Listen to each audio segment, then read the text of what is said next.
The Butt Kicker Gamer 2. What you see and what you hear is what you feel.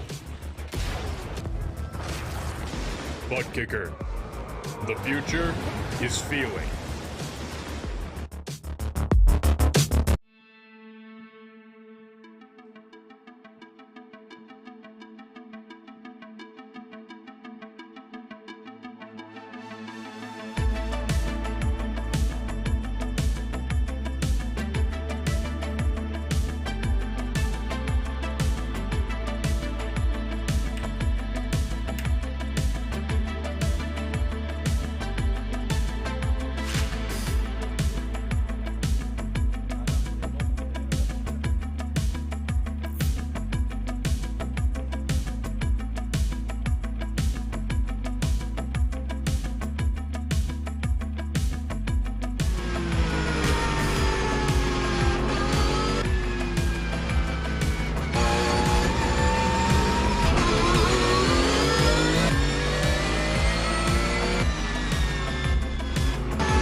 As we make our way to the Dutch dunes, drivers may be forgiven for wanting to break out the beach towel. However, with just 2 rounds of the championship left, there is no time for a trip over to the beach. Instead, at Circuit Zandvoort, the penultimate round of the championship, the final opportunity for drivers to make a mistake, and boy, is this a place where that is a reality. Welcome along everyone to RaceSpotTV, and once again to GT3 double-header action. My name is Arjuna Kankipati, alongside with Joey Tebben as we wind our way into the final stages of 2023 Season 2. What a roller coaster we've been on, and now just 2 rounds of this championship to go. Joey, we were just discussing this right before we went live. We're going to maybe not see too much passing today, but still plenty of drama. That's without a shadow of a doubt. Well, let me tell you something. As they say in the Netherlands, Ik ben zo blij dat ik Nederland ben. I am so happy to be in the virtual Netherlands right now. I can smell the frikandel in the air. I can hear the people speaking Dutch. I can see the hagelslag, the chocolate sprinkles on toast. It's very, very, very enthusiastic about racing country, if that's grammatically correct. And it's always a fun time going to Zandvoort. Even though it is difficult to pass, you know this country is very passionate about racing. You know it's a historic track. And we'll have fun either way. I've had enough fun doing all these Dutch references. You've had plenty of foreign language excursions this season, so it's good that next week at the Hockenheim Ring you won't get an opportunity. Oh, wait, no. We continue our worldwide journey. Circuit Zandvoort one that... we have an older version on here on iRacing. That's something we'll touch on in just a few moments' time. Here's a look at the driver standings, though, as we make our way into these closing rounds of the championship. Yes, it's a Ford that leads, but with Uptown Gary Brown very much still on the hunt. 5 wins in 8 rounds so far. It's 21 points that Gary Brown still has to fight to find Eric Kulaga at the front. But starting here, qualifying is going to be so important, Joey. Qualifying is potentially more important here than basically any other track you can go to that's a road course. On street circuits, we always talk about qualifying being very important. But this place is very, very tight and twisty. There are places to pass, but you need to be very, very much quicker than the car ahead. And in a place like Road America last week, where it's normally very easy to pass, we saw that passing isn't quite as easy as it used to be in these GT3 cars. Especially with the draft turned down. Does that mean more dirty air today? Well, we're about to find out. Quick look at the team championship as well, because, well, this is where it is starting to be a bit of a breakaway, not just for Vulture Motorsports North, but for Vulture Motorsports South as well, as they build up almost a 50-point buffer to the Lunatic Racing squad behind. 73 points, though. The gap between first and second is going to take an almighty charge to derail Vulture Motorsports North. I think, looking at this every single week, what I think they need to do is Vulture Motorsports and Scuderia Spazzino need to merge so we can have one team that has north, south, east, and west, because they're separated right now. I'm more biased towards Vulture Motorsports, though. I heard they might be doing merch in the near future. That could be very, very exciting if we can get an old Ford GT3 Vulture Motorsports shirt. But either way, they might have merch, they might not, but they are going to win the team's championship. We can guarantee that much. Oh, can we? I think, unless every single one of them disappears and doesn't race in the next 2 rounds, I think they've got it. These are bold statements that I shy away from in general. Well, with qualifying underway, and as we mentioned, it being so important, let's quickly take the time to thank those that make all of this possible, starting with Advanced Sim Racing. Owned and operated by passionate sim racers, Advanced Sim Racing designs and builds the sturdiest and most durable aluminium profile racing simulation cockpits available in the market today. All PRL members also get a 5% discount on ASR products using the Precision5 coupon code. Racebox offers mid and high-end button boxes for sim racing enthusiasts, from the casual gamer up to the most meticulous sim racing driver. Competitively priced and carefully handcrafted, our button boxes are an enjoyable addition to any sim racing setup. Visit raceboxsimracing.com and get a 5% discount, also using the Precision5 coupon code. Butt Kicker products add incredible immersion and realism to every game. Feel every nuance and truly put yourself in the driver's seat. Mechasim Hardware is a small company from the Czech Republic, and their goal is to produce high-quality sim racing hardware. If you are looking for a high-end pedal set, handbrake, or sequential shifter, visit Mechasim Hardware's eShop right now to get you up to speed. Moradnas is a performance lifestyle brand motivated by motorsport and founded by professional race car driver Daniel Morad. For more information, visit moradnas.com. And last but not least, NinjaTrader. Better futures start now. Trade the world's future markets with NinjaTrader. Visit ninjatrader.com to access unlimited free trade simulation. So qualifying sees Uptown Gary Brown firmly ensconced at the top, more than a quarter of a second clear of the rest of the charging field. Where's Eric Kulager in his Ford, though? Only in 4th position. It could be worse for the Blue Oval.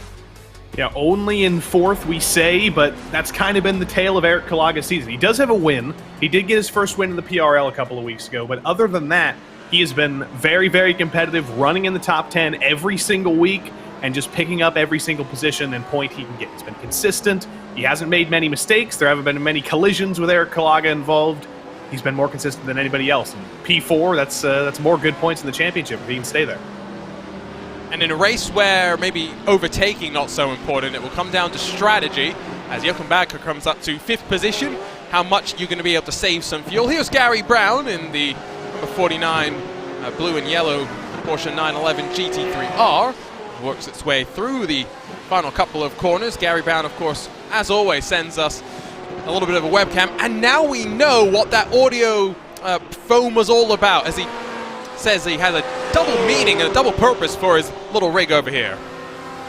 And Gary told us last week that he does some voiceover work. That's why he has that professional soundproofing stuff there.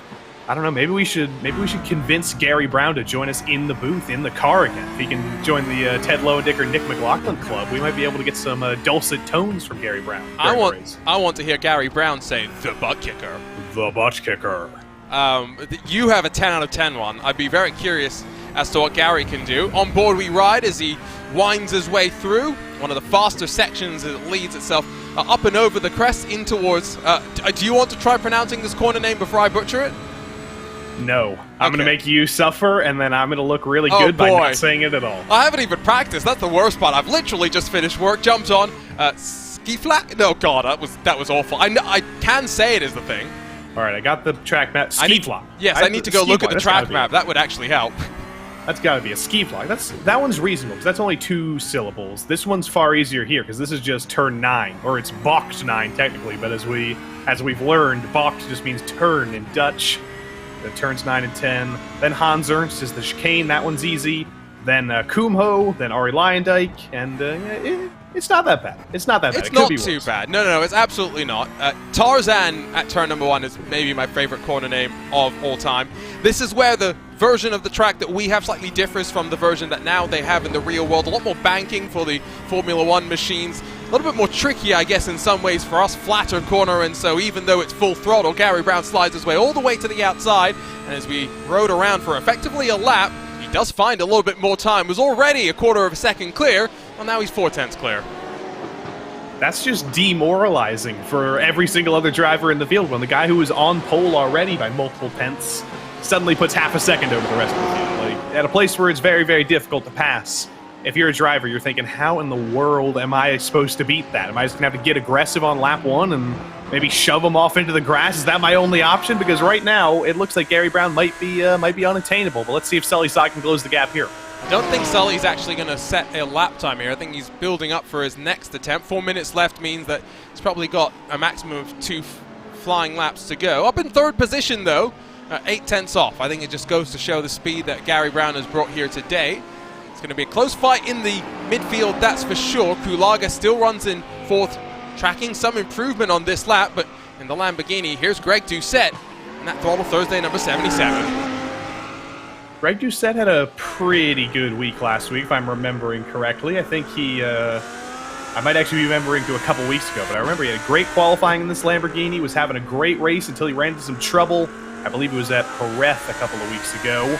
But right now, he's just far enough back from that Porsche up ahead that he's not going to be getting any kind of dirty air. He's going to be perfectly fine here, under braking into Hanser. See the Lamborghini jump up a little bit, get a little bit out of shape, cut as much of that curb and concrete sod-esque stuff on the inside of that as you can.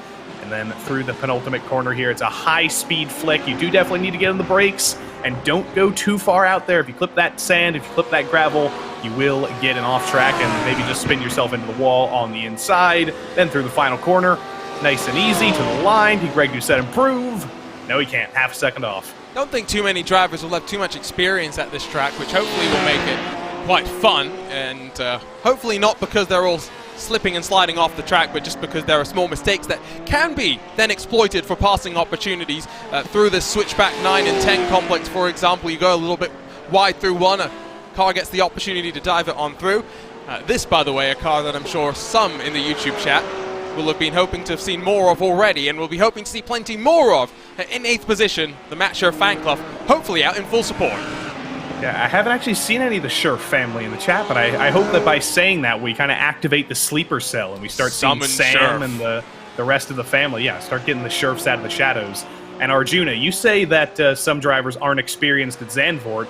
I say, instead, that some drivers aren't handy at Zandy. Oh, wow.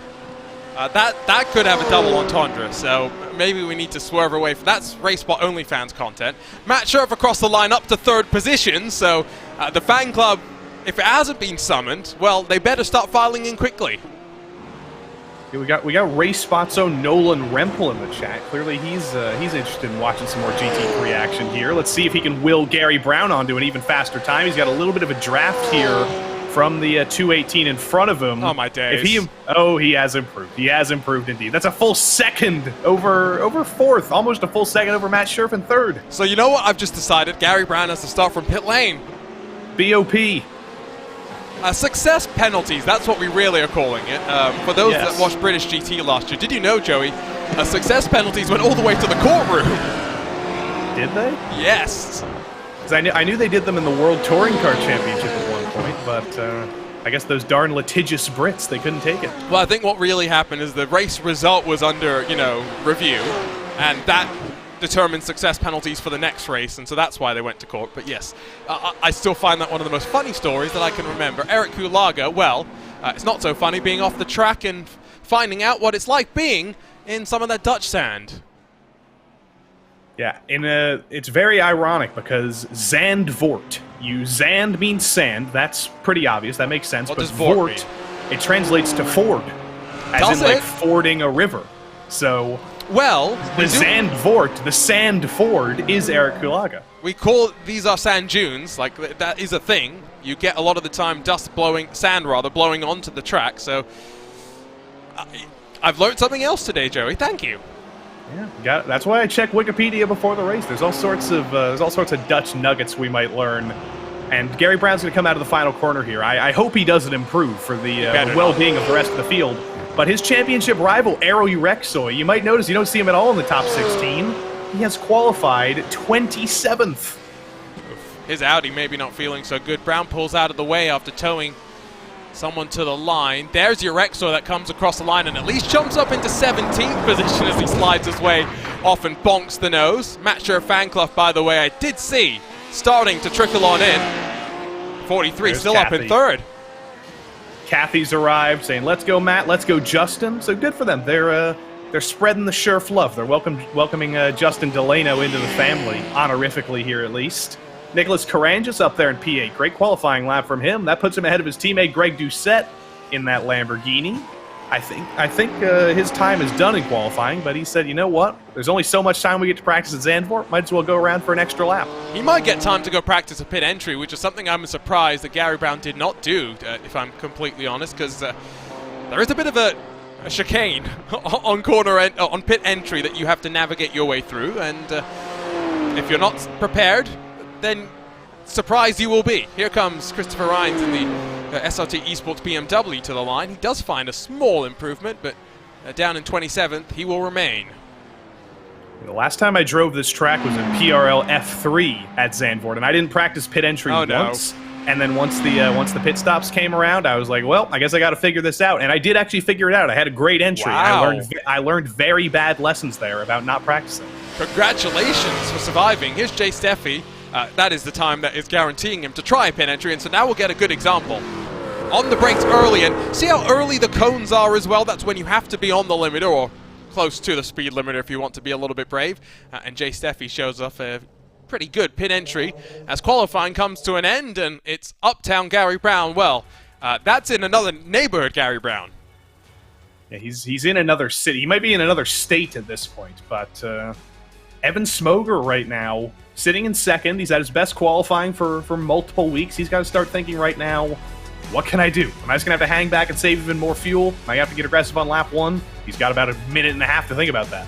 Yeah, we are going to have a full pace lap as well, aren't we? Which means plenty of time for these drivers to get themselves into the right frame of mind for what's going to be a pretty fascinating 35-minute race of just attrition in some ways, trying to survive to get into the pit stop window and hope that you're able to play the strategy cards the best that through the field to leapfrog your way up on forward. Ready to rumble, though, for the penultimate round of this 2022 Season 3. The first part of the GT3 doubleheader gets ready to go. Gary Brown, well, it's another pole position for the Scuderia Spezzino West, number 49. Third in the championship, pole position, number 5. Evan Smoger in the very gold Flying Lion Racing number 2 starts alongside a full 7/10 back with Matt Scherf and then Sully Saad on row 2, with Eric Gulaga the points leader inside of Joachim Bakker in that 330, rounding out those front 3 rows. Corey Davis in that Candy Apple Lamborghini has Nicholas Carangis for company, while Greg Doucette joined the Throttle Thursday contingent up inside of the top 12, with Brett Pancari, Matt Dinsmore, Colin McKenzie through your front 6 rows. Hopefully not unlucky 13 for Steven Martinez. He's got Justin Delano for company. Dale Peterson rolls with Buck Hamilton. 17th for Errol Urexoy, who was someone that's been pretty consistent this season but struggling here at Zandvoort. Frank Johnson in the Ferrari rolls on his outside, while through the top 20, J.R. Gregory and then Jay Steffi. It's Chad Dick, Chet Miller, Felix Felice, and then Michael Kulaga through the top 24, with Jeff Carollo in the McLaren inside of Sean Mulholland on row number 13. Christopher Rhines, Ryan Chandler, the best of the Chandlers, but only just because Reagan starts 29th, Waldo Walden 30th through your front 15 rows. David Morris, Trevor Houston, Jason Ahrensberg, and then Alex Wright round out the rest of your field. And as the cars get ready to roll, we take a look on board with the drivers who have, as always, very kindly given us their webcam. Down bottom by himself, it's Reagan. Got Brett Pancari, who's joined us for only the second time this season in VR, just above him. Ryan Chandler on his left. Ignore Nick McLaughlin. He's due into the Zoom about an hour from now. But Gary Brown, of course, alongside. Drivers getting ready to rumble. A full pace lap yet to go ahead.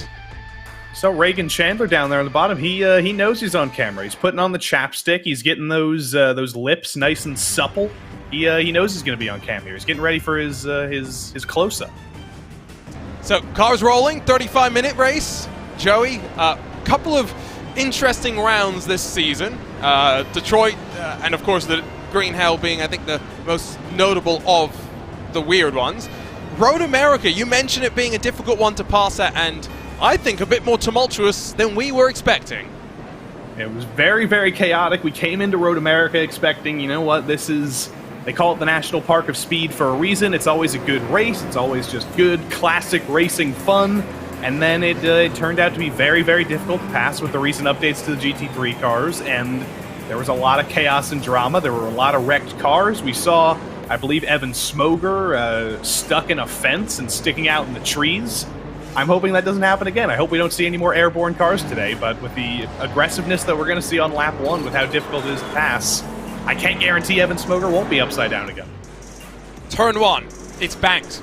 Can be brave on the outside, and then turn 2 banked a little bit as well. Turn 3 a little bit banked. These are fast corners to start off the lap, and you say that the mindset at the start of the race is so important.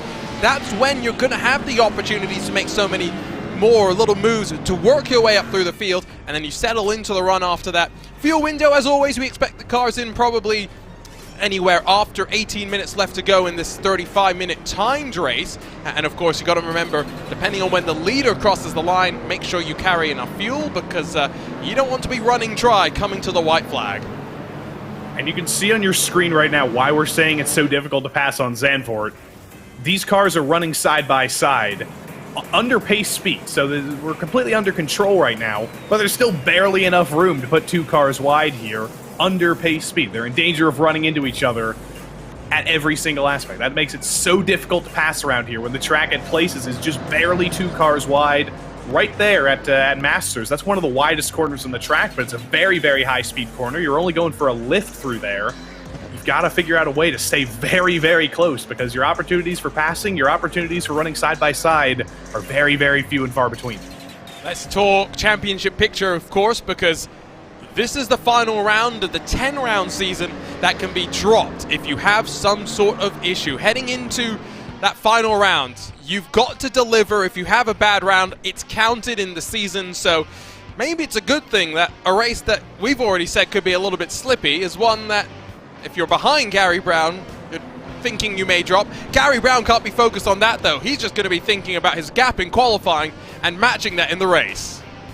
And Gary can't afford to drop any more rounds because he got disqualified from round 7 at Jerez. That's basically guaranteed to be his drop round because you get 0 points when you're disqualified. And he had a second bad race, actually. In round 2, he finished very deep in the field, only scored 11 points, and he's not able to drop that because of the disqualification. Kulaga's only had 1 bad race, so that's his drop week. Delano's had no real bad races. He just had a mid-race at Jerez where he only got 30 points. So yeah, Gary cannot afford a single mistake in this race, and with that gap in qualifying, I can't imagine he'll make many. You'd hope not, although sometimes. Which race was it where Gary Brown was the architect of his own demise? Good question. Jerez, probably. It was probably, no, it was Jerez. You just reminded me. Thank you very much for that. My memory's pretty bad today. It's been a long day of work, which is why I'm so excited about breaking out the beach towel for 2 GT3 races here at Zandvoort. Yes, it might be difficult to pass that, but the tension that comes with strategy, the tension that comes with jeopardy of putting a foot wrong always leads to some sort of excitement. It's Uptown Gary Brown on pole position for the 5th time this season, that looks his way to the green flag and gets us racing here at Circuit Park Zandvoort. Immediately behind, it's a battle for second spot with Matt Scherf immediately firing up the inside of Evan Smogor. Eric Kulaga, the championship leader, holds on to 4th, protects his position as they wind their way through the bank turn number 1, single file inside of the top 5 or so, starting to be a little more action-packed behind them. In through Hugenholtz, they're going to jump though. This is when it will start to rumble up in towards the faster corners. You want to make sure you've got your tires up to speed and you're ready for what's coming. These are incredibly critical moments now for everybody here in the top 3. If Scherf can stay close to the back of Gary Brown through the fast middle sector of the track, if he can force Gary Brown into a mistake, this might be the only chance he gets at taking this race lead back. He had a good run through ski block there. Needs to stay close to the back of Gary Brown through Masters here. He's not that close. He's about a car length back. I think it's Corey Davis, Sully Saad, the closest potential action, but as the lines kind of funnel on through, not always passing opportunities from up above, we get the sense of how the track flows itself around. Only Waldo Walden slightly off track on this initial lap of the race so far. You can see side by side, a little bit further back, that's Frank Johnson, Dale Peterson that duke it out a little bit further, but this is really the only action that we've had here on the opening lap. Once they got single file, they recognized the need to try and stay out of trouble. Matt Scherf up to 2nd though, in the early stages, trying to hunt down Gary Brown. And understandably, Gary Brown did not make a single mistake on that first lap. He's clearly very, very comfortable here, more comfortable than the entirety of the field, and Matt Scherf wasn't able to force him into a mistake. Now if you're Matt Scherf, you got to think, what can I do right now? Am I going to focus on fighting with Evan Smoker right now? Or am I going to try and save a little bit of fuel? As I think that's Brett Pancari stuck against the inside wall. On his return to the series, it's not gone well for that Porsche. Straight back down to pit lane. It's caused a bit of a checkup in towards turn number 1. And as they all figure it out somewhat, Colin McKenzie's down 3 positions to 15th spot. And now trying to defend from Errol Urexoy, who hasn't really been able to make hay on this race start, but plus 1 more to Urexoy. He slides past the Lunatic Racing number 15. Yeah, that was a literal slide. You don't often see a slide job on a road course, but Errol Urexoy said, I'm putting the Audi on the inside here. I'm sliding up in front of you, Colin McKenzie, and you can deal with it because I'm taking that position. Well done, Errol Urexoy did not make any contact there, and I imagine Colin McKenzie, he's probably happy he survived that. I think we got quite lucky, all things considered, given what could be on lap number 1 here at Zandvoort. Only Brett Pancari retires, although Waldo Walden and Trevor Houston have been involved in something, and right on cue, there we go. I've just caused it. Can you not say that's a commentator's curse? I mean, that might just be. There's about, oh my goodness, there's about 5 cars in there. Reagan Chandler, I think, is involved. Carollo, Chet Miller. 31, that's Chet Miller. Craziness in the back of the field. It's all your fault, Arjuna. I can't believe you've done this. If that's not a commentator's curse, I don't know what is. I'm just saying, if you don't believe in the commentator's curse, then there's your proof, and just remember you can always get our PayPal addresses if needs be. Ooh, this is what happened with Waldo Walden and Trevor Houston back on the opening lap as they ran in towards Hugenholt. I'm not shocked that happened. Yeah, it's always kind of embarrassing when the last place car makes contact like that, but at a hairpin like that on lap 1, there's always those kinds of checkups, and then I think Houston had a little bit of damage after that, so that's why he got a little bit out of shape coming into the chicane there. And then we see Brett Pancari losing it all on his own out of the final corner. That's not usually a place where you see people lose it. It's a high-speed corner, but you don't normally see a Porsche go around there. I think cold tires potentially, surely, because just snapped on him. Not much he could really do. Frank Johnson then gets into the back of one of the Lamborghinis, and from there, Carollo spills on over. You could see Chandler on the inside, not really anywhere to go. And let's take a couple more looks at that. Yeah, that's Felix Feliz in the Lamborghini. He almost got away with it, but he is not going to be too Feliz about that. And it was the 2 Chandlers who came together. Both of them were racing with each other coming onto the scene of the accident. And then as both of them just tried to get out of the way, they ended up running into each other. So it's a Chandler civil war. It's happened. Are we blaming anyone there? I don't think so, yeah, but it's always more fun to promote the family rivalries. Racing incident across the board, basically, it felt like there, which is good to be able to say that, because sometimes people going for ambitious things, nothing like that there. It was just a bit of a check-up, slide in through a very fast right-hander, and then from behind, not really much time to react. Already now 3 seconds clear, Gary Brown at the end of lap number 3. Got a race here for second, though. Smoger does not seem content to ride in third here. He definitely wants to make this move on Scherf. A little bit of a switchback there through turn 1. He's going to have to wait for a couple more sectors to actually go for that move. But look at this, Matt Dinsmore.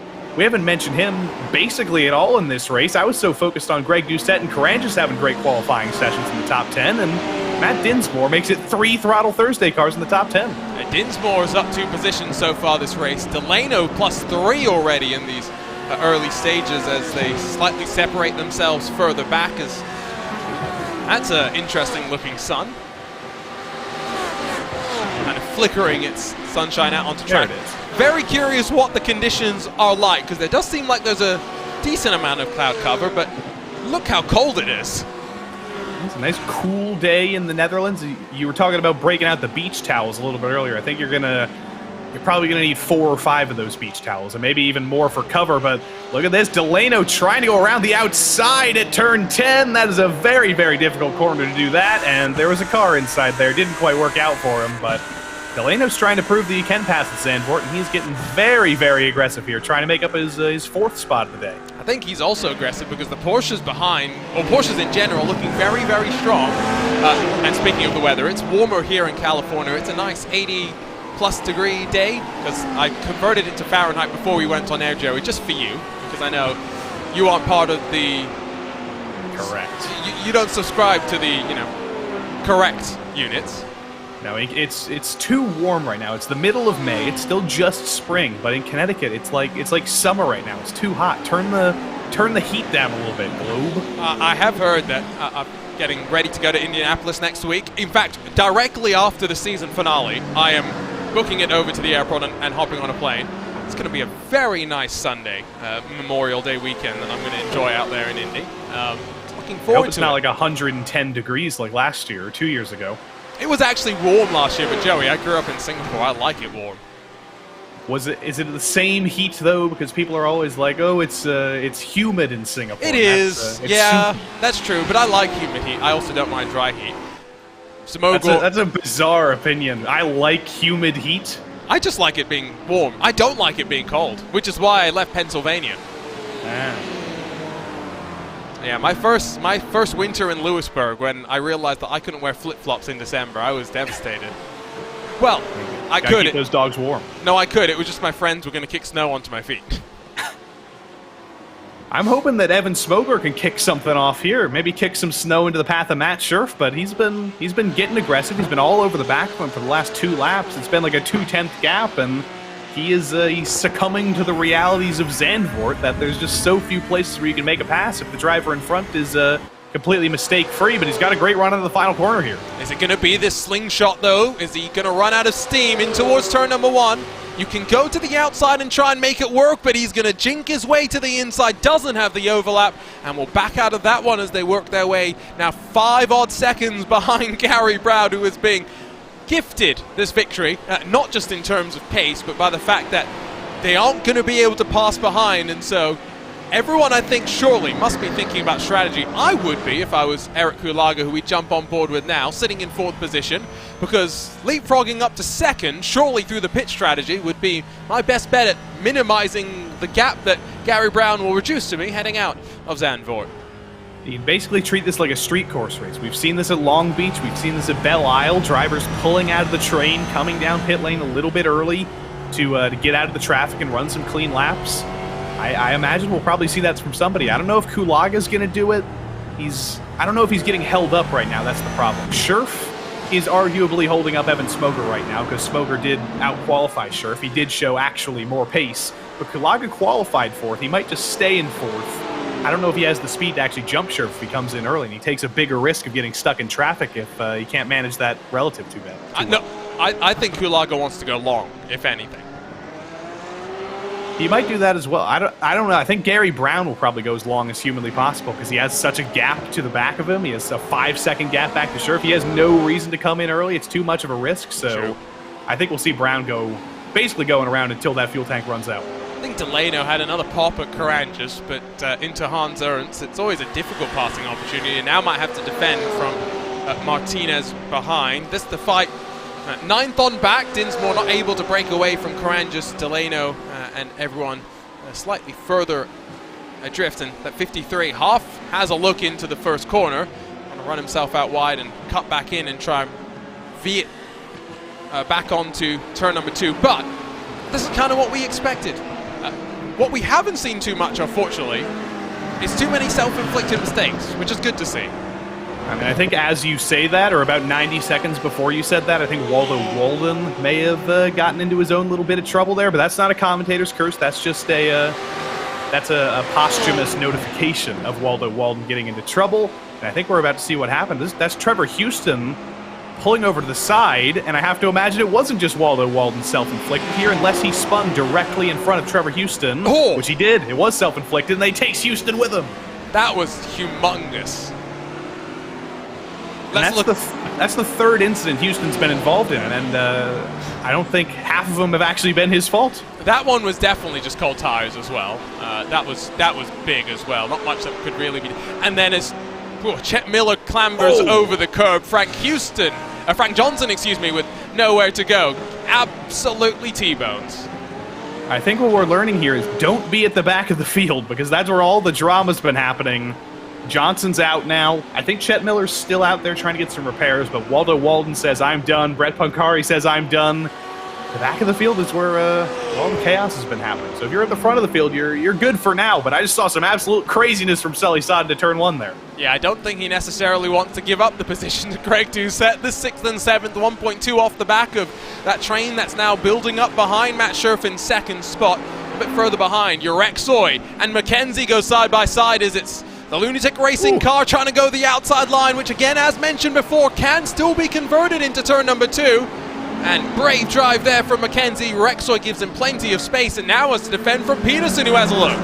Yeah, look at that. Dale Peterson found a nose to the inside, and when you get one of those at Zandvoort, you can't afford to back out of it. He tried to go for it, couldn't quite get the momentum out of the hairpin there, but in general, that was actually revenge from Colin Mackenzie. That was a repass of Aero Urexoy, and that's remarkable stuff from Colin Mackenzie, and I'm happy that they're racing so well together. I'm not happy that both of those Audis look almost identical from a distance.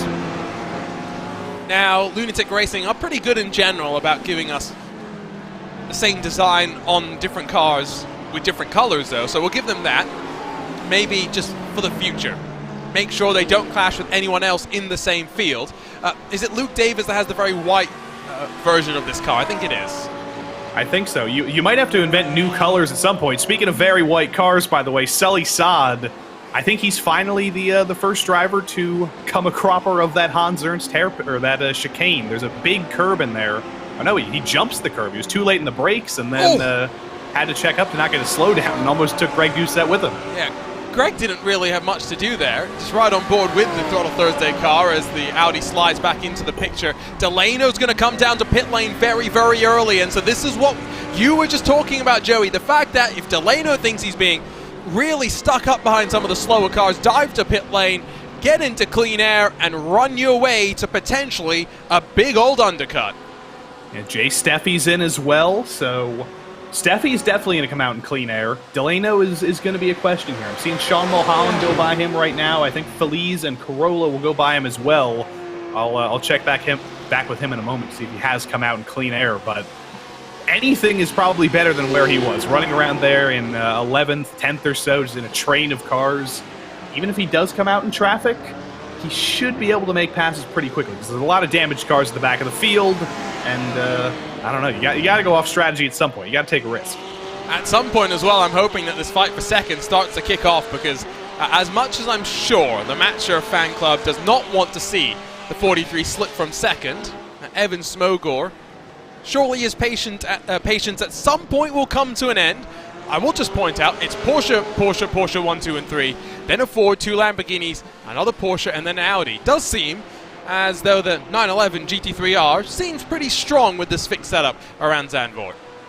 Yeah, I don't know how geographically close Zandvoort is to the Porsche headquarters, but I have to imagine it's one of the geographically closest, and Justin Delano's strategy has not worked out at all. I saw him come out of the pits. He came out directly behind Reagan Chandler. He was in traffic, and I think that may have been an error of frustration, and right as we were complimenting the Porsches, they're all falling apart. J.R. Gregory's in trouble too. And now it's going to mean, I think, that as he dives to pit lane, Urexoy has an opportunity maybe to get past Mackenzie back up into turn number 1.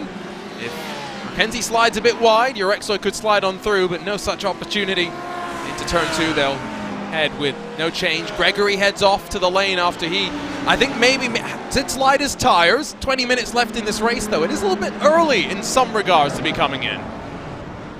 It definitely is early, and I hope drivers have been watching the timing, because Delano's decision to come in failed miserably. He came out behind Chandler, and then I think riding behind him, he had a little bit of target fixation, turned in a little bit too early, hit the curb, and that was it. Just hitting one curb wrong.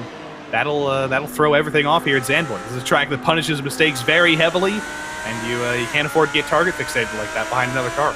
Margin for error is so small. Again, it's a old school track in there's the track, the curb, and then immediately gravel or grass. There's sometimes AstroTurf as well, yes, but that's beside the point. Even in its modern incarnation, it hasn't been, maybe I'm misremembering, Joey, but I don't feel like it's been too Formula One. You know what I mean? Yeah, I think it definitely has its the soul street is circuit, still there. like you said. Yeah, the soul is still there. I'm trying to think of what tracks are like Zandvoort that are purpose-built not street circuits. Oh, big mistake from Scherf. Door open for Smogor, and that's going to be it. Smogor's not going to be fought back through turn 2. He's back up to second. Now, I don't even think that was a bobble from Scherf. That's very, very strange. Smogor just suddenly had a great run through turn 1, was suddenly able to get to the inside with no visible mistake from Matt Scherf there. Unless I wasn't paying too much attention, the door just opened there for Smogor, and he's already gapping Scherf. He's already pulled 6.5 tenths, and we haven't even made it through half the lap. Couple more cars roll from pit lane. Buck Hamilton, Steven Martinez amongst them, exiting back out onto the racing surface. Like you mentioned, already 9 tenths for a moment was that gap between second and third. To wonder how long those behind are going to be as patient to sit there, because Smogor did give Matt Scherf plenty of time. See if we can ride on board with Scherf, or maybe we'll ride on board with that number 2 machine of Smogor and just see what he saw from his perspective. Oh, there definitely was a mistake from Scherf there. Just too late in the brakes into turn 1. That's what opened the door. But on the outside there, normally you can get on the throttle and recover from a mistake like that. You can get a run with a little bit of banking that's still there. But wasn't able to do it, wasn't able to get the power down. Smogor finally found the hole, and now you can really see how much Smogor was getting held up there.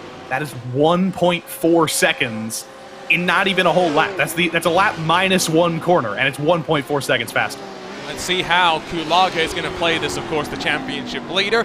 When we rode on board with the Ford earlier, I did hear a small touch of fuel saving through a couple of corners, but by no means was it significant. It was definitely not a major talking point. Urexoy, the next off down to pit lane, but as we jump on board with the leading Chandler, yes, Ryan Chandler survived everything that went on while Reagan suffered, plus 13 in that number 75 machine. Yeah, I'd say that's not unlucky at all. We've got him on camera, of course. He's always changing things up. Sometimes the lights are on, sometimes the lights are off, sometimes the fan's on, sometimes the fan's off. But the critical thing there, under his arm, when he turns a little bit, you'll see it. There is a guitar over there. He's not letting us see it because he's making a lot of left-hand turns. But there's absolutely a guitar back there. Isn't it a bass? I don't know. It might be a bass. It might be a guitar. There it is. It's definitely a bass. It's a 5-string. I don't know my stringed instruments that well. Clearly. You do have... We had a lot of fun at RaceSpot, I think, this past weekend with Eurovision. We have some pretty fun, interesting music. Yeah, and unfortunately, the Netherlands entry, if we're being relevant to Eurovision, I really liked it in the first listen. I was like, wow, this is a great song. And then I listened to it again, and I was like, how did I like this in the first place? This is one of those boring things I've ever heard. I still feel like Germany got ripped off. Well, you know who really got ripped off? Cha, cha, cha, cha, cha, cha, cha. This is very topical.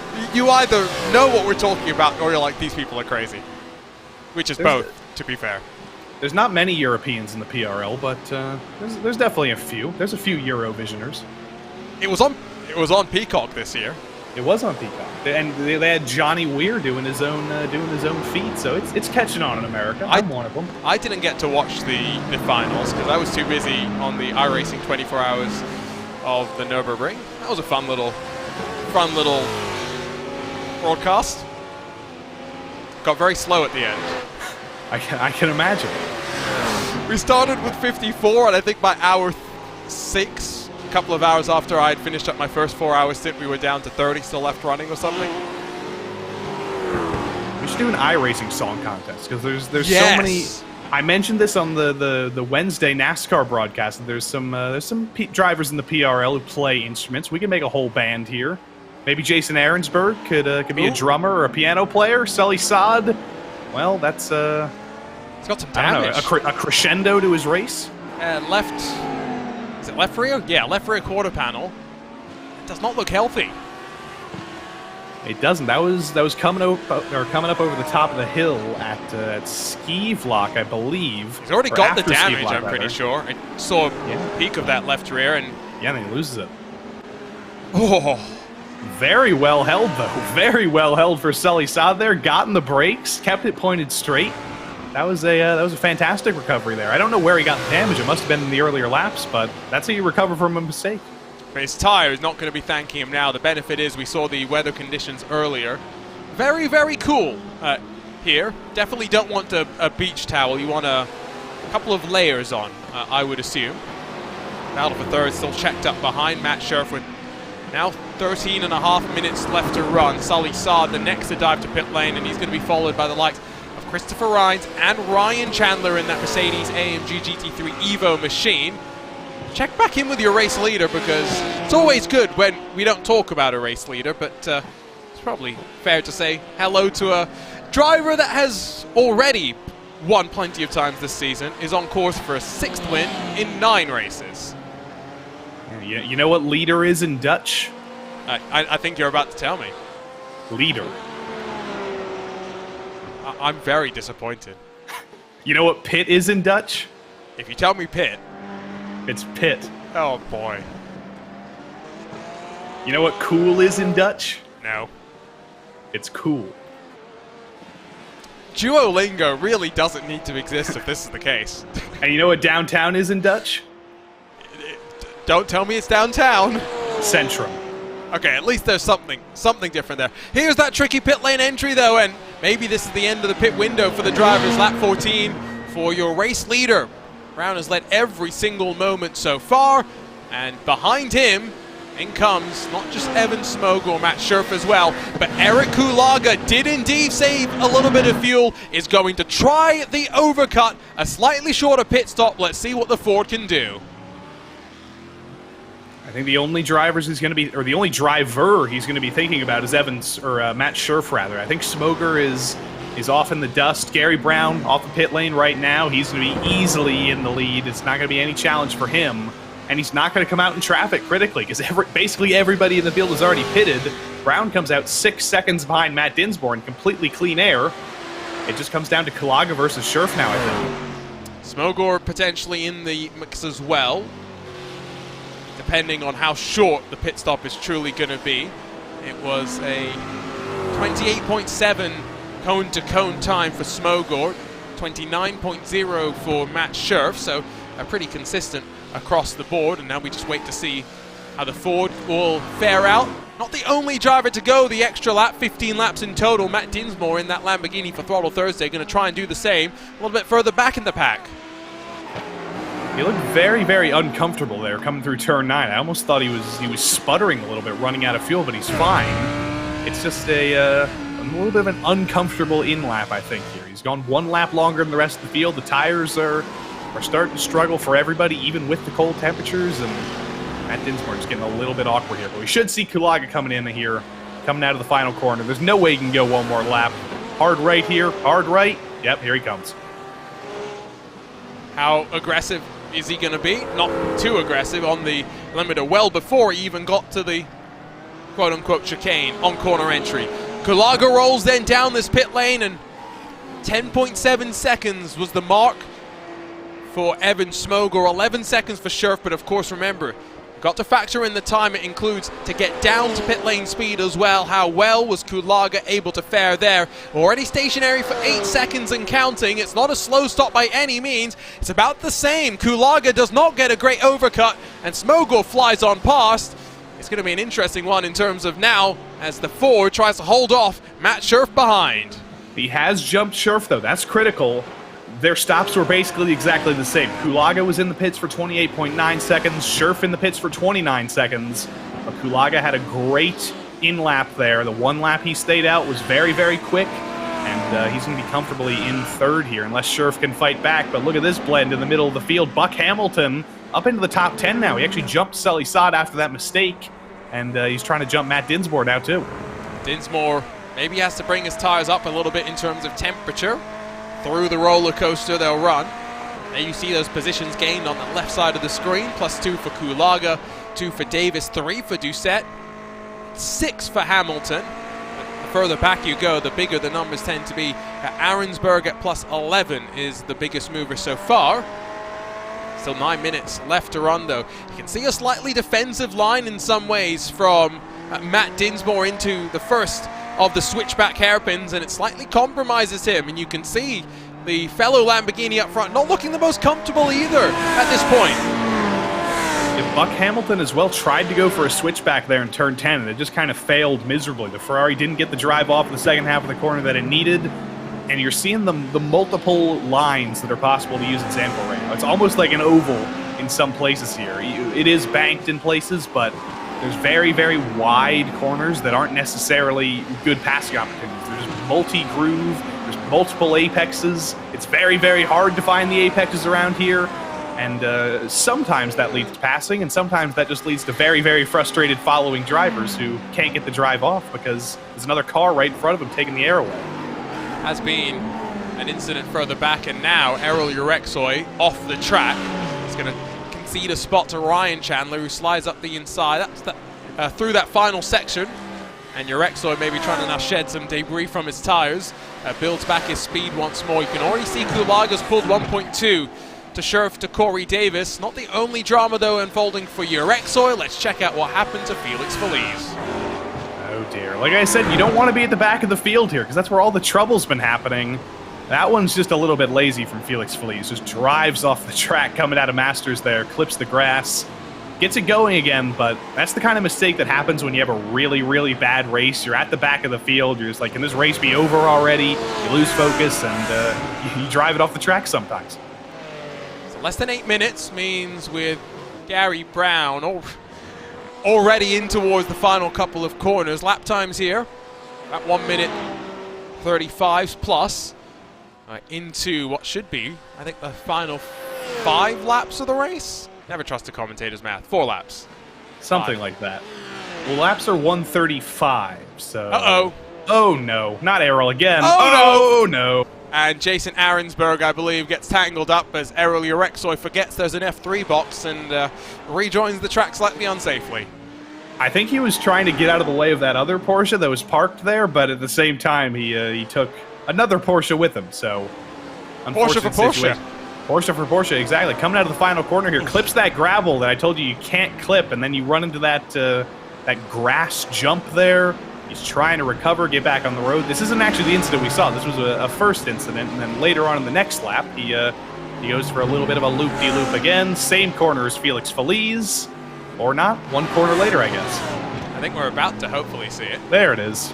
Oop, lazy spin as well as the Audi loops itself around. Now, backs... Why did he back up? I don't understand that. I think the backing up was initially fine. That may be a little less fine. He would have been fine there if he just cranked the wheel hard left and just got in the throttle, but he decides to back up for some reason onto the racing line and then checks up that Porsche. I believe that was Chad Dick, and then takes Jason Arensberg with him. But those are split-second decisions. It's very, very easy to make the wrong call there. I want to say that was actually Sean Mulholland, not Chad Dick, but I could be proven wrong on that one as well. I think you're right. The look from up above is not the closest. It's a couple of pixels of the paint that we get to see. It's not the most identifiable. 6 odd minutes left to run. Kulaga's not broken away from Sheriff, so Sheriff's getting a little bit of drafting help, but that's really helpful, mostly just down this main straightaway, in towards turn number 1, where he can fend off that Lamborghini just a little bit more easily. Another car having trouble, though. They're dropping like flies at the end of this race. Matt Dinsmore the next in that Throttle Thursday Lamborghini. That's a shame. He was having a great race. It was a great day for Throttle Thursday. They had 3 cars in the top 10. Still in the top 15, so he was able to recover, but I imagine that Lamborghini is going to be damaged considering where he went off there. Oh my goodness, that's a bizarre place to lose. Just got the throttle too early in the second half of the chicane, and then drives it onto the grass, and bloop, there it goes, on the curb, on the grass, and there is in fact a wall there. Matt Dinsmore's not the first one to make that mistake, not the last one to make that mistake. I have no doubts about that one. Still, watching as Matt Sheriff runs in 4th position. Qualified up in 3rd, which was very, very impressive. 4th still going to be pretty good at the end of the day. He only dropped that position effectively through that pit cycle, but Evan Smogor shows that maybe Sheriff struggled a little bit with the balance of that Porsche on the longer run. Sheriff has had an on and off season, which is kind of weird because it's a fixed series. You would think that a driver who's strong in one place would be strong at every track. We've seen that the Porsche can be competitive at every track, but Sheriff is he's absolutely rapid at times. He won the he didn't win a race this season. He won a race last season, and then other times he's just been kind of around. He's been on the podium. He's been out of the top 10. It's just been a little bit of inconsistency, and I wonder if there's anything he can do about that next season. Maybe more practice, maybe a different car. I don't know what he could do. I actually haven't even seen the schedule for next season. I don't know if it's out yet, because the iRacing schedules aren't out yet. Oh, but good I imagine it'll be more the old culprits. I imagine we'll get the new track that I think we're getting at Aragon. I think that's coming in the next update. I imagine that'll be one of them, at least. Okay. What else has been teased in terms of tracks recently? I feel like there was another one, but I don't remember it at this point. And Buck Hamilton was just like a bucking Bronco there through turn 1. There were rear tires in the air there. I don't know what happened. I think Sully Saad was also involved in that for a moment, and now in through that banked little section, it's up the inside for Colin McKenzie. Martinez's going to hold him though, and it's going to be a bit of a drag race. Inside line's going to prevail here, surely. Don't do this. Yes, thank you for being smart. It was resolved there by momentum, I think. I don't know if that was smartness. Colin McKenzie was trying to make it side by side, but the realities of physics come to blows once more. You can't run side by side for too long there. And McKenzie down to P12. See what happened into turn 1. Saad goes for the dive into turn 1. Hamilton turns in. Didn't get up in the air, but did get a little bit loose and wiggly, and kind of had to recover with the side of Sully Saad's car. There was definite contact there, and then you can see finally as McKenzie had a bit of a look as well, it was resolved, but surely only momentarily. Still, in towards the final sector they will go. Your race leader, Gary Brown, is already started his next lap of the race, which means we'll see the white flag next time by. So it's 2 laps left to run. Let's see how they'll all fight this to the end.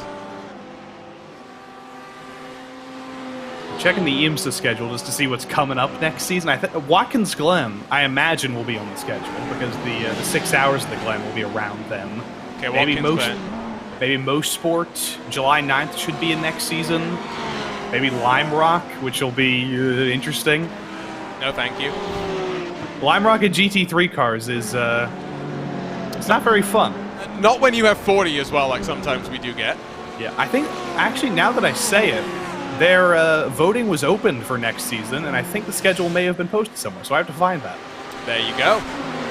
We'll send Joey off to go scurry around the iRacing forums, which is where you can sometimes vote. Just a reminder, if you're always curious how some of these official schedules get determined, they do accept community feedback on occasion. Remember, we're coming to the final lap of this race on board with Martinez in this Porsche 911 for Vulture Motorsport South, +2 already today, and now trying to work past Buck Hamilton, who got slightly bullied by Sully Saad on the previous run in through turn number 1. They'll get one more opportunity to try and fight their way around. Here's your race leader, though, already into turn 1 for the final time.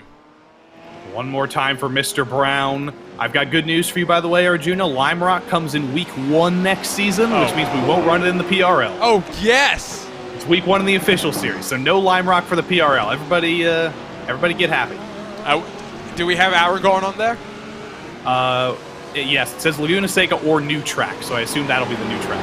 For Frodo. Maybe. You better realize that if we go racing at Aragorn, I am bringing all the puns and references that week. Yeah, it took me like 5 seconds to realize what you were doing there, and then I was like, oh, I'm out of my depth here. There is always hope. It is not this day, though. I got 2 in the price of 1 there. Can you see? Oh! Has Gary Brown found the ring? Is that the thing that they do? Is he saying my precious behind the wheel? Is that what you're trying to say? I think he might be the Lord of the Rings, because this is his 6th win this season. It is. What was the Marvel movie, Shang-Chi and the 10 Rings? Something like that. So that is what happens if you have a perfect PRL season. 10 wins, you get the 10 rings. Well, only Sean Campbell has done that, so Shang-Chi Campbell, that's what's up with him. But Gary Brown, look to next season. Maybe he can do it. I mean, it explains a lot when it comes to Sean Campbell, but what a remarkable run it's been for Gary Brown this season. In any other season, maybe it'd be a championship winning season already, but no, it will come down to the final round. Gary Brown gets win number 6 here in Zandvoort and closes his way back up to that front of the championship once again. He knows the job's not done, and he will focus on that task ahead. Smogor and Kulaga will grab 2nd and 3rd. We'll grab a look at them in a moment, but look at this. Dinsmore and Delano on the final lap coming to blows. That's tragic. Delano was having a great comeback of his own until those incidents happened, but Dinsmore, like I said, Great race in the top 10, then as a spin, ends up in the wall, then as another spin. It's so easy for things to fall apart, but Sully Saad has not fallen apart at all. He brings this whole train to the line in P9. Look at them roll their way through. Saad did drop down 5 positions from where he started, but at the end of the day, still grabs a healthy finishing position. Wait for the final cars to work their way to the line, Dinsmore included. Delano's going to finish 17th. And for a driver that came into this round second, not an ideal day here in the Dutch Dunes. 33 cars took to the green flag already, 6 of them retired. Still plenty of stragglers left to come. And the rest of the gang, Felix Feliz is actually going to finish this race. He's still going to be on the lead lap. He had a troubled day. He had a little bit of a lazy incident, I think, from losing focus because of that, but critically, he's brought it to the finish. That's what it's all about in the PRL. You get 35 minutes of racing here, and you might as well take advantage of what you're paying for and finish all 35 minutes of them, and that's exactly what him and David Morse just did. So often we talk about how consistency wins championships. Sometimes it's consistency in just making it and being there at the end. Well, good to see a couple of drivers making sure they cross the line to see the checkered flag. We'll take a quick gander through the race results and then a quick chat through with some of our drivers, hopefully. Here's a look at the results, though, with 11.5 seconds the margin between Gary Brown and the rest of the chasing pack. Win 6 in 9.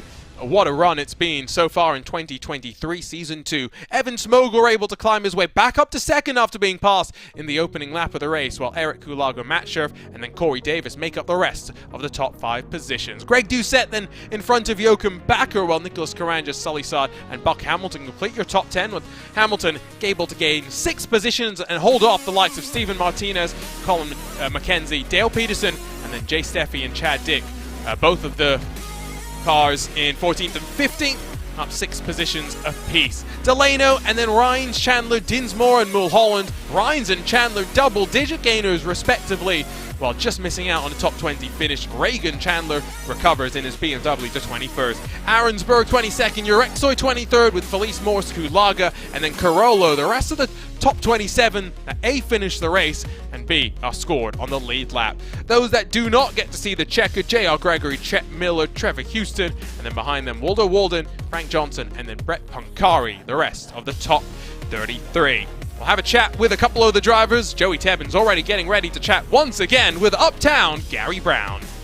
Indeed I am. Gary Brown, in your best voiceover voice, please describe that absolute dominant performance. Yeah, that was a good drive. I clearly liked that track. I'm not sure I knew I liked that track as much as I did until this week, but definitely liked the track. It worked well for the car. Felt good. Felt smooth. So yeah, it was a good drive. Definitely enjoyed it today.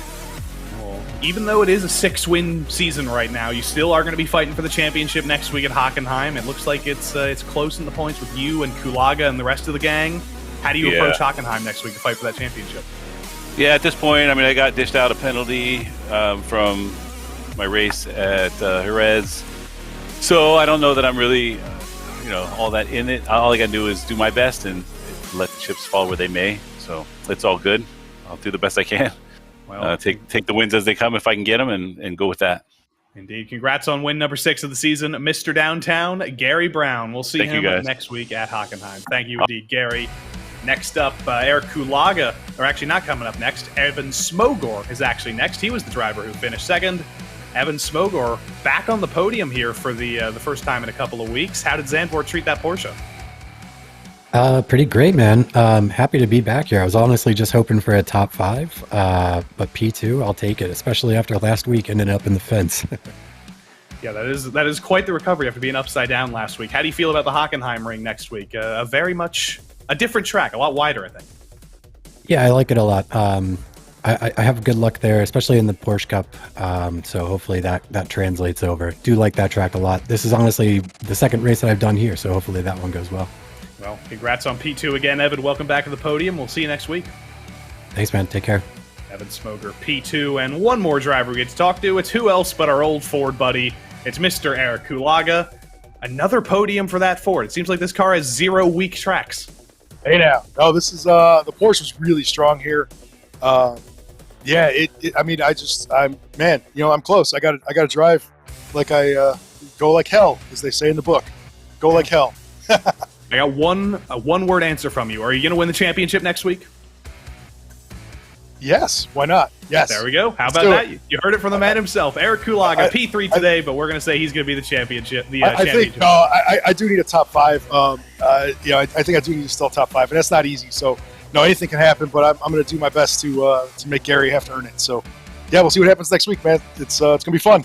Indeed, we will. Eric Kulaga, P3 tonight, but he's confident, Arjuna. I think that's all you can do as a championship contender. I like the assertive yes that came out of him as well. It was he knows what he needs, top 5. Based on what we saw here today, would not be shocked to see that. Remember where we're going next week is the Hockenheim Ring, a round of the championship that Joey cannot be dropped. You must perform, and Gary Brown's done all he can really this season. Yes, the 6 wins, a couple of slip-ups here and there. Kulaga's been consistent.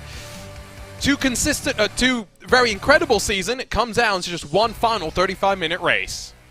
And as you see this drone shot rotating here, I want you to pay attention to the top right corner of your screen. You see the hairpin down there? That's going to be critical. That is always a pinch point on lap 1. And if you're someone who's fighting for the championship who qualifies a little bit deeper in the field, you got to make sure to survive lap 1 around here. Things get very, very tight, and when you can't drop the final round, you can't afford a single mistake like that.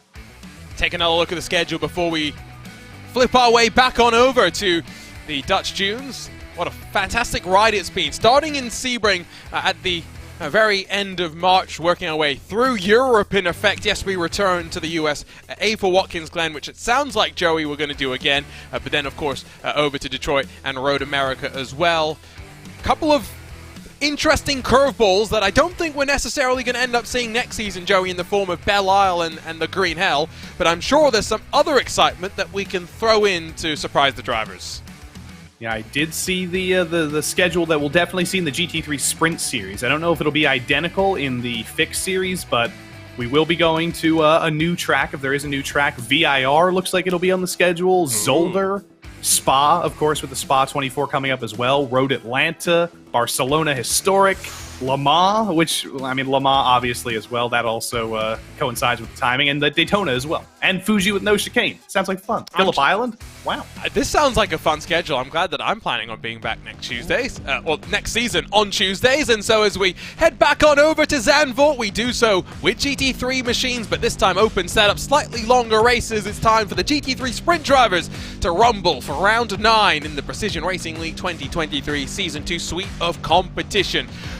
While it's been all about Gary Brown with the 6 wins now in 9 races in the Fixed Series, here in the sprints, it's been, well, just a little bit closer, all things considered. Very similar schedule with a couple of switch-ups. We went to Jerez slightly earlier in the season. We went to the Barber Motorsports Park for round number 7 as well, but we finished things up in conjunction, in alignment with the Fixed Series at Zandvoort. We've already seen how difficult it is to pass Joey once here tonight, and I'm not expecting open setups to change that too much.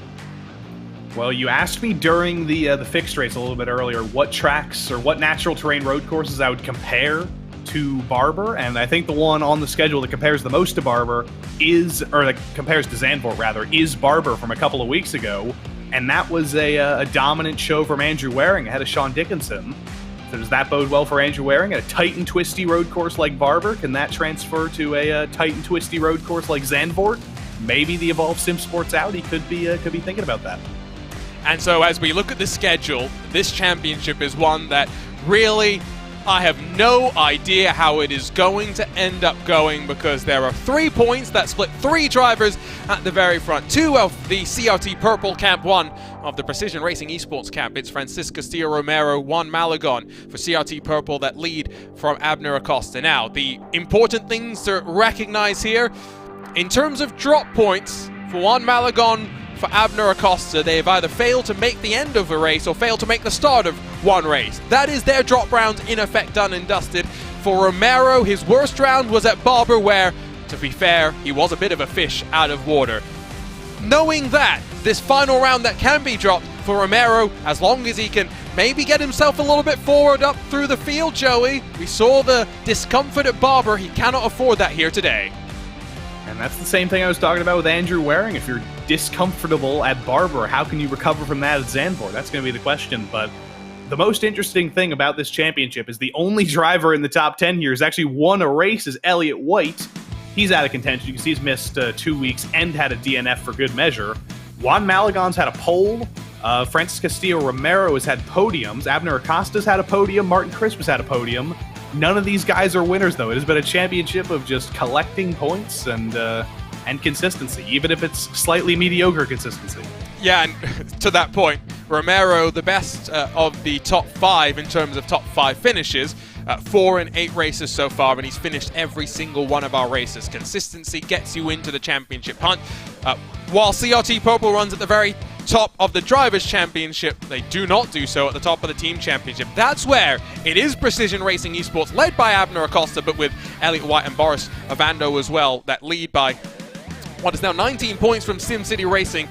A 2-driver lineup for SimCity Racing, though, of course, because it is just Sean Dickinson, it is just Martin Crisp in their Audi and Lamborghini, respectively, going up against the 3-driver lineup at the very top of this driver's team standings, excuse me. And last week was very, very unhelpful for SimCity Racing because it was a 1-2 for Precision Racing Esports with Ovando and Elliot White.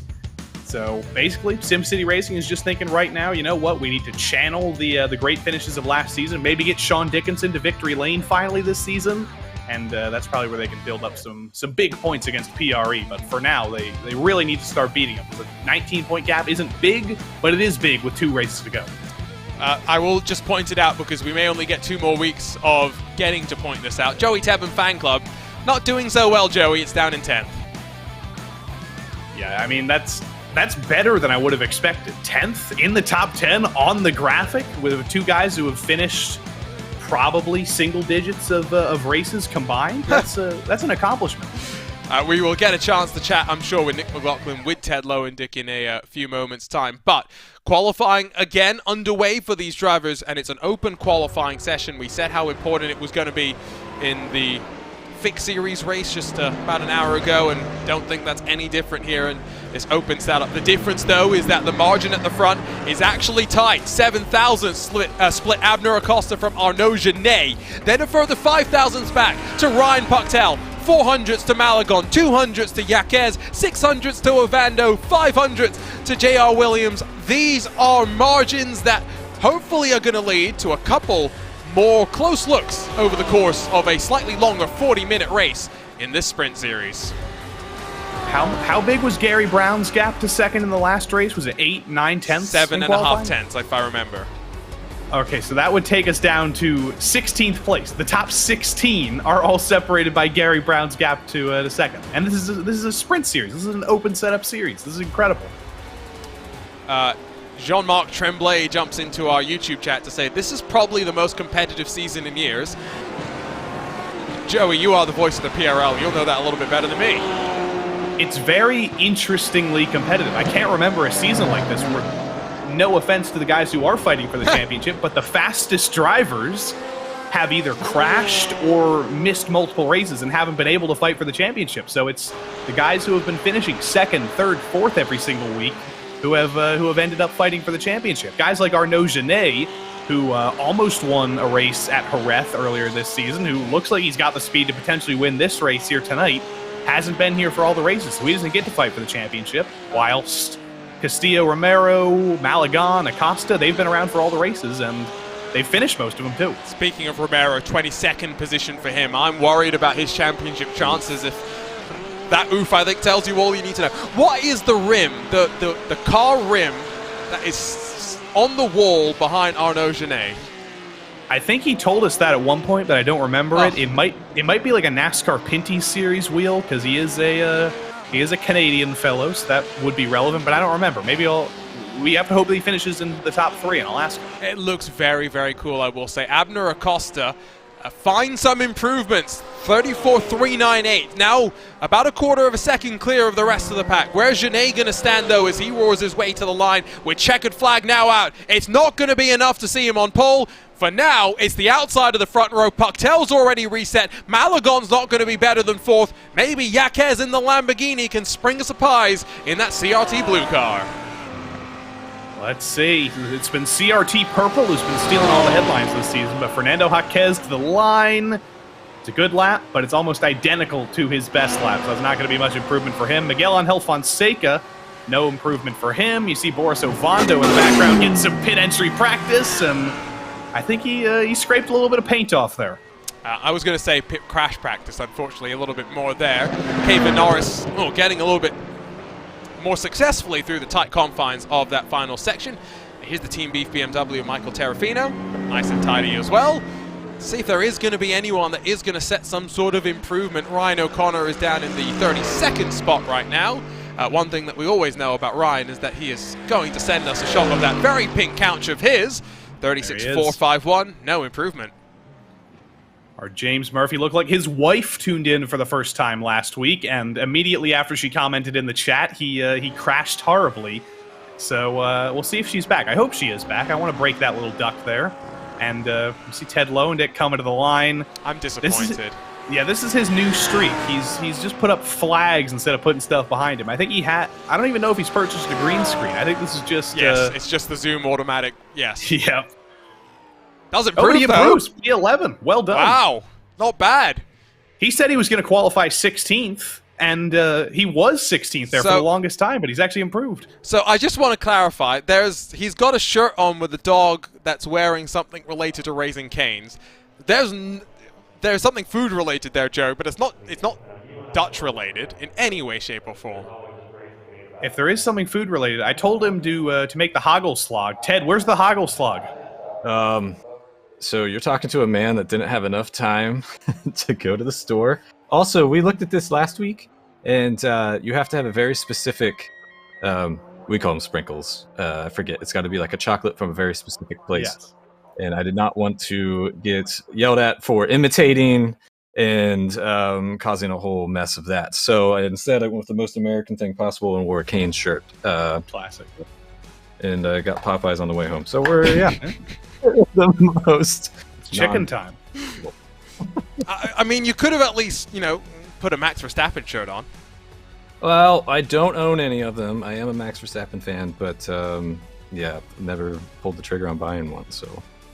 We'll go disturb you a little bit more, I'm sure, during the formation lap, Ted, but great job in qualifying 11th.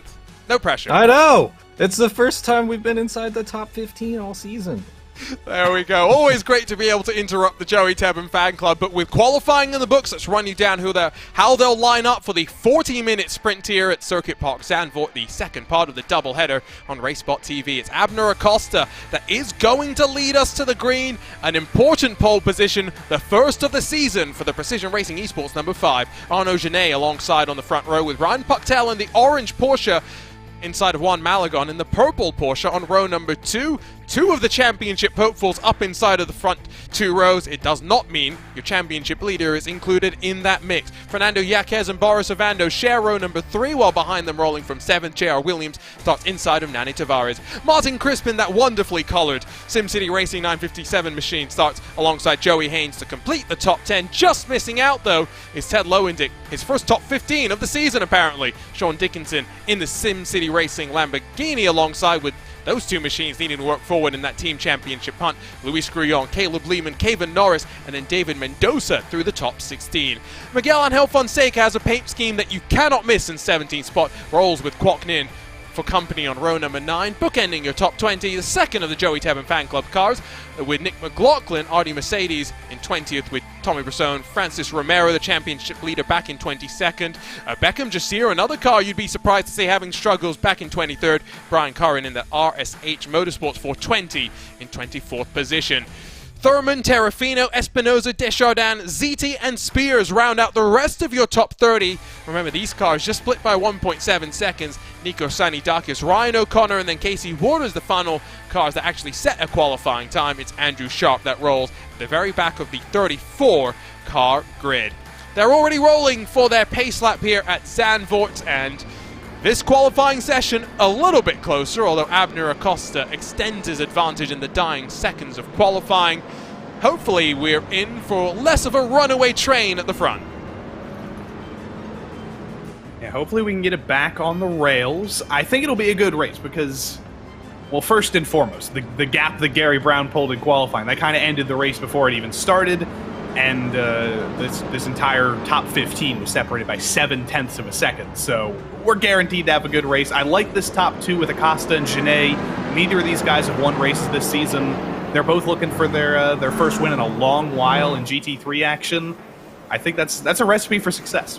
I think we're in for a fun one, and while they roll on the pace lap, let's take a quick look in with the drivers as they roll. We've got 7 of them sharing their webcams and 3 of them in virtual reality. Got Nick McLaughlin in the top left. You've got Ted Lowendick with his low effort background and t-shirt alongside his teammate. Then Caleb Lehman, googly eyes, rolls on the very right-hand side of the top row. Kwok Nin, Ryan O'Connor, Caven Norris, middle row, and all by his lonesome, Arnaud Genet. Looks quite animated right now, I must say. Well, he is the lead driver steward of the PRL, so I don't know if he's talking to his teammates on the radio or if he's talking to everybody on the pace laps to try and make sure everything's okay. He might be talking to Abner, honestly, to talk about the start, but Ooh. I don't know. Strategery. What I do know, though, is this is Abner Acosta's first GT3 pole Ever? in 3 years. Oh. His last pole in GT3 was in 2020 Season 3. It's been a very, very long time. He hasn't been racing in GT3 for the majority of those seasons. I was gonna say. It's a questionable stat, but still, it's been a while.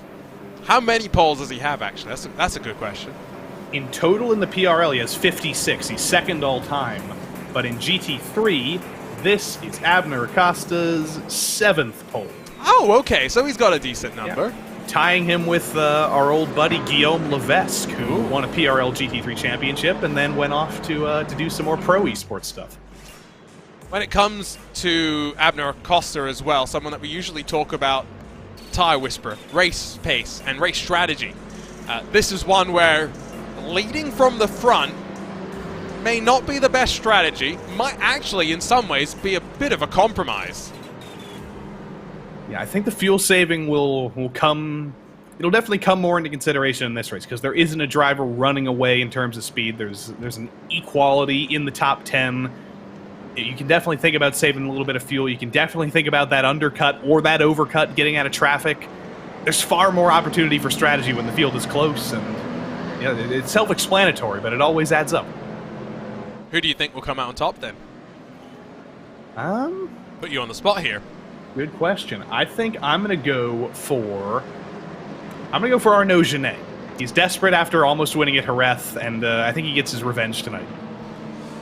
I think I'm going to be someone that goes for a bit of a shock. Won't be a shock. Ted Lowendick.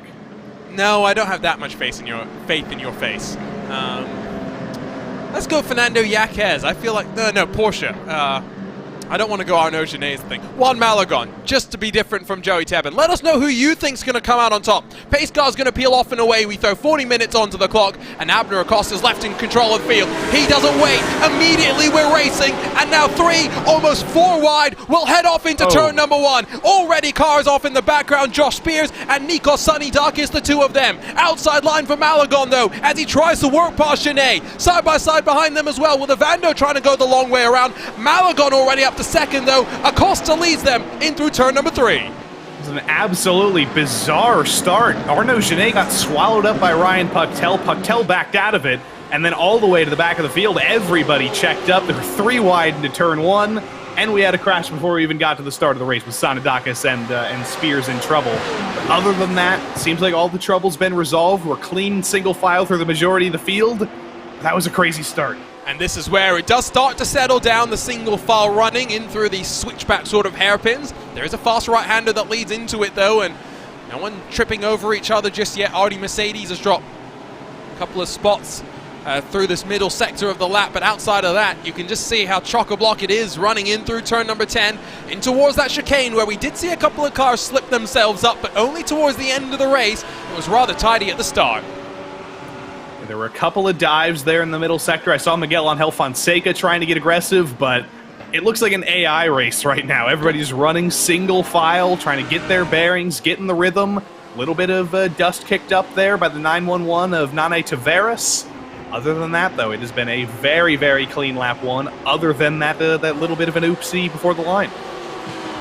Real concern, though, I'm sure, in the camp of the championship leader, who is really being involved in the fighting down through the field. Luis Grillon's been involved in an incident through the final corner. Big smoke. Championship leader, though, down in 23rd position. And look at this fighting into turn number 1.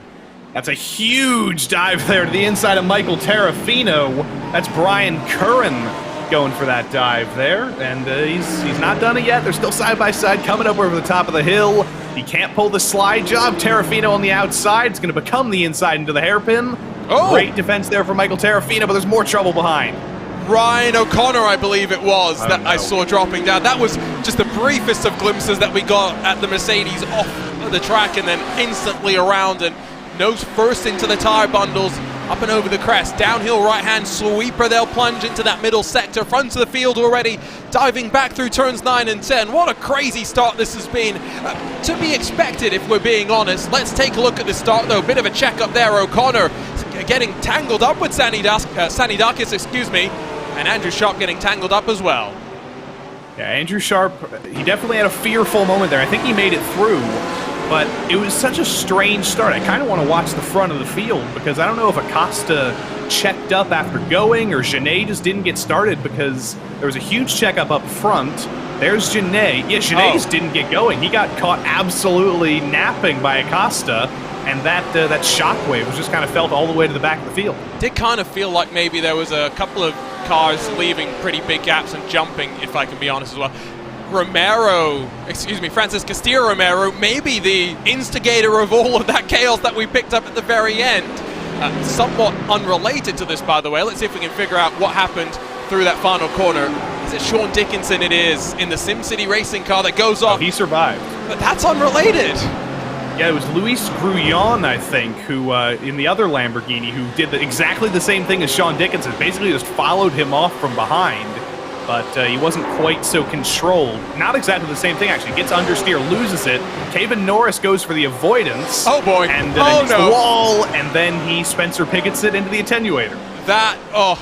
Once I saw the car slip and sliding back and forth, I got worried, and that's one where we're glad the crashes are virtual. Not just because of the damage bill, but because that was a sickening one.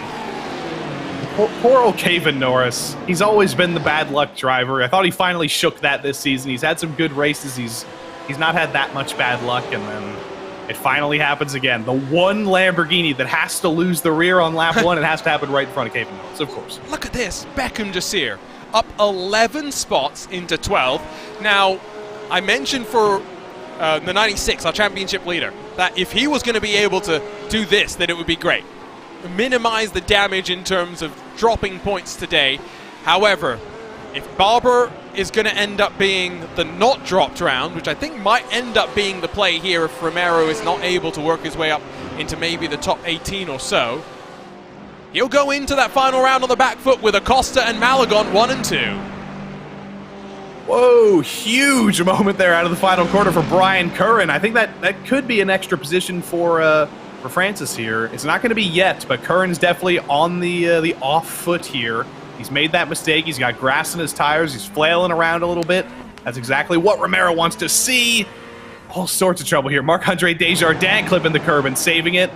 It's so much more hard. I think it's just so much harder to drive in this sprint series than it was in the fixed series. Hey, not only because there's more diversity of cars, but I think I don't know what's going on with the setups here. It's crazy. We have a new car for Blake Zeeding. Oh. Did you just notice that as well? I okay, did. I'm Switched to the Ferrari. I thought for a second that last week or something we missed him in a Ferrari because I got very used to his grey Audi.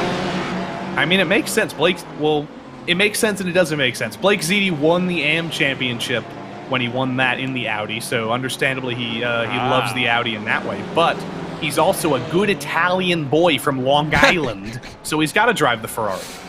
Yeah, I forgot. Yeah. As a percentage, how many people on Long Island are from, Italian descent, heritage?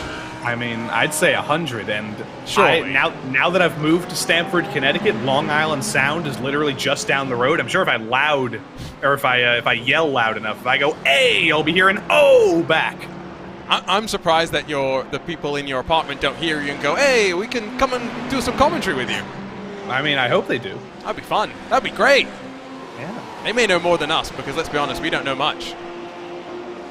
I mean, we might have negative knowledge. That's the thing. Like, somebody who knows nothing about racing, they're still better because we've like dug ourselves into holes, and someone with no knowledge might still be above. I had to avoid doing that in the iRacing Nürburgring 24 hours this past weekend, just because I did the first 4, the middle 4, and the last 4 hours. I didn't get much sleep, and I had to wake up at 4:30 in the morning to be able to do the first 4 hours. So those final 4 hours are all about, okay, what am I planning to say, and am I going to get in trouble if I say it?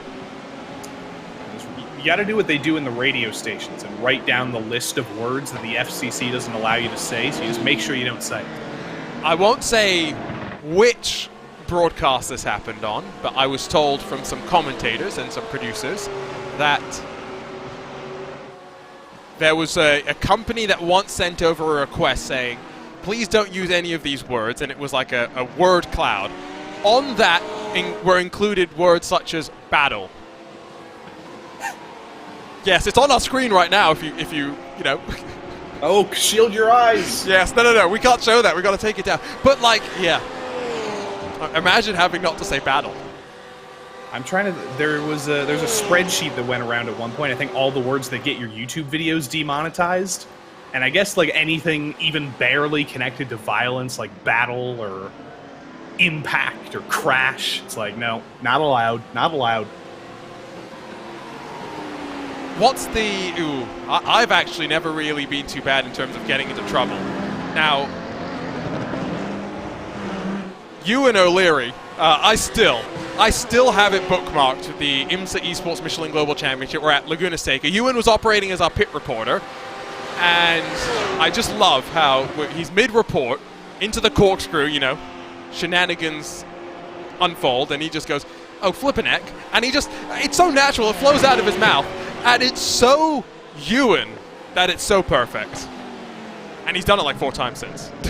I wish I could do that. The Ewan O'Leary accent, where you can just subtract the H from any word, say eck instead of heck.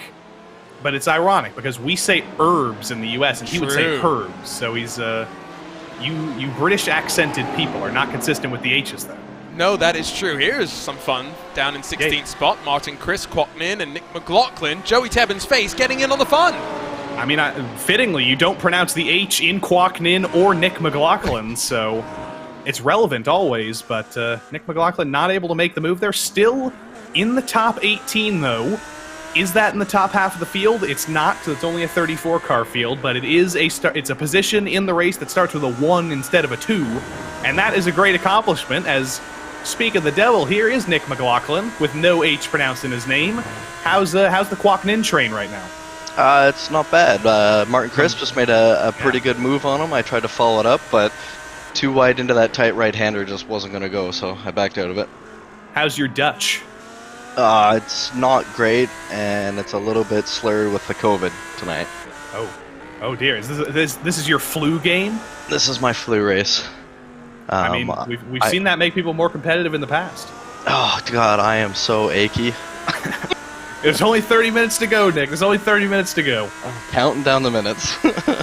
So when we talked to Ted before we got to the grid, he bravely said he was a Max Verstappen fan. You're wearing an orange shirt. Are you prepared to say the same thing? Don't lose it coming down the hill. Oh, my Lord, that is so loose. Good save. I usually follow the Ferraris. Not as much of a Max Verstappen fan, but I do respect his talent. He is a hell of a driver, but not his fan in particular, no. So there we go. We got that's evens things out, I think, on the team. One driver is fan, one driver is not a fan. That's how things should be. I'll drag Nick back. I'll put him back with his old buddy Ted. They can talk about, or they can debate Max Verstappen. Nick McLaughlin, the COVID race. How about that? And poor guy, us talking to him slowed him down because he was on the back of Quacknin and Martin Crisp until all those questions you directed his way. I mean, I think I can make him feel better. That's why they call me Joey, voiced like a vaccine Tebbin. He did handle it quite well. I don't know if that's the vaccine he was hoping for. Here's the look on board with Quacknin. Again, you're right, with no H's pronounced. Martin Crisp did have a very good move a lap or 2 ago. It goes to show that passing is not impossible here. It just requires a lot of effort. It does. It requires a lot of effort, and it requires a lot of fearlessness. You can say that much, especially in some of the tighter places on this track. Chris getting a little bit wide there into Hugenholtz, but that's going to give him a better drive out of the corner. Kwoknin basically right now just has his eyes set on the rear bumper of that Martin Crisp Audi, and he knows Crisp is a little bit faster right now. He's probably just going to be following him here for the next couple of laps and trying to pull himself forward. Hugenholtz named after John Hugenholtz, former circuit director of Circuit Park Zandvoort, but also the redesigner, I guess is probably the right way to put it, of Suzuka, was the one that went over there, proposed not one crossover, figure 8 loop, but 3. To reduce the amount of work. Now we get the famed Grand Prix layout that has hosted so many exciting action. That's exciting for Nick McLaughlin, but not the right type of exciting. I won't drag him in because of that, because he is sick. I don't want to make him feel too bad, but he was having the flu game of his life. But that is the same place where we saw him make that mistake earlier, I think. That's where he... Well, it's a little bit later, actually, but we saw him get a little bit loose already. And then coming into turn 10 here, just a little bit too much speed in. Whoop, there he goes. And that was a very good job of avoiding him there by the Audi of Artie Mercedes. Here we go. Acosta, a little bit perturbed for the race lead. Yaquez gets past Tavares in the pair of CRT Lamborghinis. But I think for the very first time, Abner Acosta had to defend into turn 1. I don't know if he actually had to defend there. He chose to, which is interesting because he knows Juan Malagon's there, but I don't think Malagon actually wants track position right now. He's definitely able to save fuel right now behind Acosta. He's definitely thinking about it a little bit further on in the race. And Arnaud Genet right now, who we ride on board with in 3rd, is definitely thinking about saving fuel because you cannot go from 3rd to 1st at Zandvoort. You cannot make those 2 passes just on track with no strategy with 26 minutes to go unless you go absolutely insane coming to the end here. So he's trying to save more fuel than both of those guys. He's trying to think, do I go undercut? Do I go overcut? Are there gaps on track? Or do I just have to hope that those front 2 take each other out? Either way, he's got to do something off kilter. Still trying to figure out what that rim is, by the way. We have a decent chance of talking to Arnaud Genet at the end of this one, and I just want to make sure, Joey, that we're both on the same page, that we're going to have to ask him just to make sure we know what that rim is for the final round of the championship. I know for a fact we've definitely asked him before, so it's my bad that I don't remember. I might need to... I'm going to make a note after to write it down. Never forget again. Yeah. You're talking about someone writing stuff down to not forget. Now Joey's going to have to start doing that. Look at Acosta jinking back and forth, though. The old Dutch snake there down the front straight. Things have separated a little bit in the last lap. You saw, I think, with maybe a little bit of a mistake from Acosta on the previous lap, closed everybody up, but now things are kind of back in the natural rhythm. Malagon pulling away from Genet, Puctel closing it down to Genet.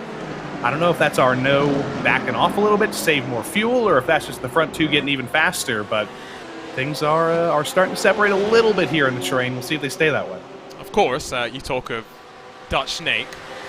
Is that what Rinus VK's new nickname is going to become? I mean, I feel like to be the Snake, you have to be the driver who's leading in the Indy 500 because you control the air. And the way Ed Carpenter Racing has been this year, he's gonna have a tough job being the Snake. I also agree, but I'm just saying, we've come up with a nickname for him. I wonder if Snake in Dutch is Snake, because that would make sense. Does Rinus VK even have... Because I'm just saying, we could totally... I mean, royalties. I'm just thinking of the possibilities here. The merch. New management, but I did just check. Snake in Dutch is slang. Oh, that makes no sense. That's interesting. Wow. You know, Arie Luyendyk Corner, which is what we're working through now, or Arie Luyendyk Box, I've got to say it correctly, the only Indy 500 winner hailing from the Netherlands. 2-time winner as well, right? I think so. Good question. I think so. This is, again, I said it earlier, long day at work. I don't remember much. 90 and 97. But Sean Dickinson, look at this. Into the pits. First driver who's going off strategy. We're not quite to halfway in the race, but we're almost there. And he says, you know what, I've seen a gap on my relative. There's a safe place in the back of the field. And he's going to have to hope that he's right, because he's the first driver to come down. Followed in by Brett Thurman, but who is much further back in the pack.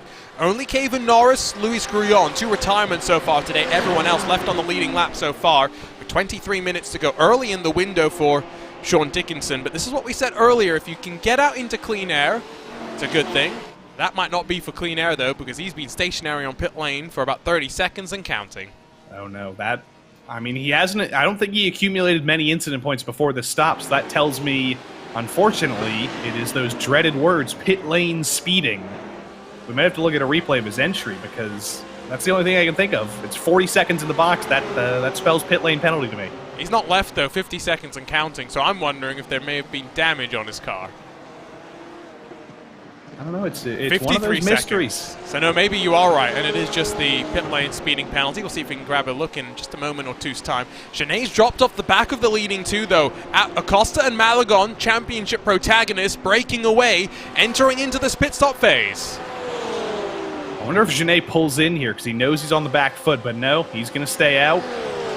I want to look at the track temps, because it was very, very cold in the fixed series race, but this is a completely different session. It is pretty similar, though. It's a very nice temperature. It's still very cold, and Gené shouldn't be struggling too much on the tires because it is so cold, but he is losing time either way. Here's Dickinson. Yeah, I don't even have to look at the speed to know that that smells like speeding. If it smells like speeding, is it speeding? I did mention earlier you can get away. No, that is definitely speeding. I was trying to give him the benefit of the doubt. Sean might have learned my bad lesson from F3 a couple of years ago. He said, you know what, I don't need to practice. If I can master the Motegi pit entry, I can do anything. Oh, suddenly there's the cone. Oh, there's a penalty. Motegi pit lane actually is trickier than this one, in my opinion.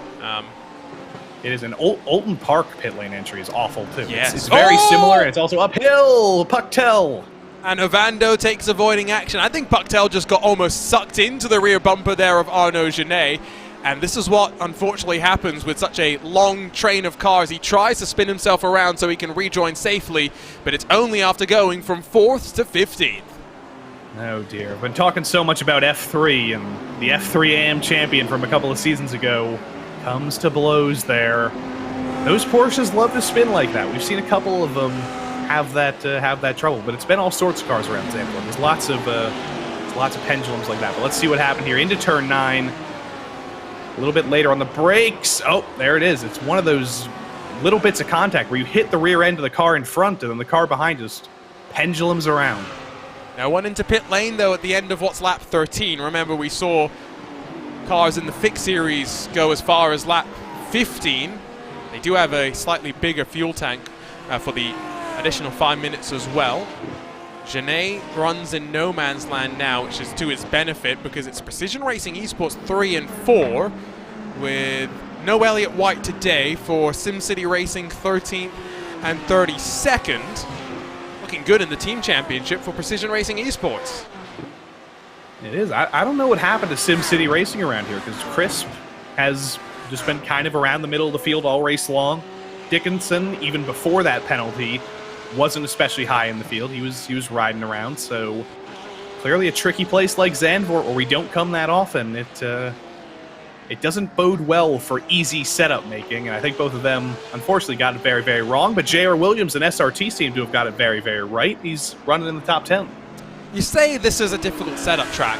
I don't think it's as difficult as the Nordschleife, which is, I think, one that we were talking about so much this weekend. The contrast of what you need is... Ooh, J.R. Williams has a couple of internet issues there. The contrast in what you need to be fast and comfortable on the Nordschleife versus what is fast and comfortable on the GP is so stark that you make your car comfortable on the Nordschleife and then you're holding on for everything you're worth on the GP section, just thinking, I'll ride this out, it's not going to be that bad. J.R. Williams thinking, my internet issues aren't that bad, I'm past 90 Tavares now. Yeah, you saw Tavares holding on for dear life there. He actually hit that Tony Hawk Ollie curb there through the penultimate and final corner.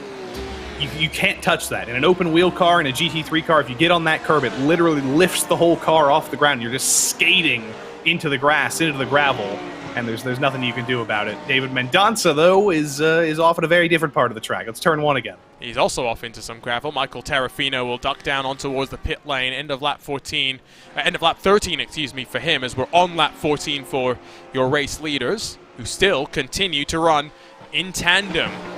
Remember, championship situation coming into this. Between the two of them, 2 points the difference. Neither of them has used their drop week so far. Well, both of them have used their drop week in effect because they have both either failed to finish or failed to start a race. However, this is the final race that can be dropped. The result of this one will determine the hand that they are going to be playing with over at the Hockenheim ring. And it's going to be a big boost to confidence for both of these drivers if one of them can actually get a win, because winning a championship is one thing. A winless championship is always an interesting thing, because obviously you've scored the most points over the course of the season, but you've never beaten every single driver in the field in one singular race, and that always plays in a driver's mind. But either if these two guys can get a win, that'll bode well for their championship, because they're going to be thinking like Atomic Kitten and Dottie Frere at Eurovision this weekend. It'll make them whole again. You know, I've been listening to him like basically on repeat for like a week now. Yeah, you mentioned him last week. It's a problem. When I go down the Eurovision rabbit hole, it takes me a while to resurface. Martin Crisp rolls into pit lane, joins Sean Dickinson in pitting a little bit early, hopefully with a little bit more success in making it down to pit limit without any sort of issue. Let's see where he can resurface. We heard from Penny Dickinson in the chat. She says SimCity Racing's not giving up. Understandable. You can never count SimCity Racing out, even if they are on the back foot. Even if it does look mathematically impossible coming into next week, they're still going to fight for it. Here's David Mendonça into turn 1.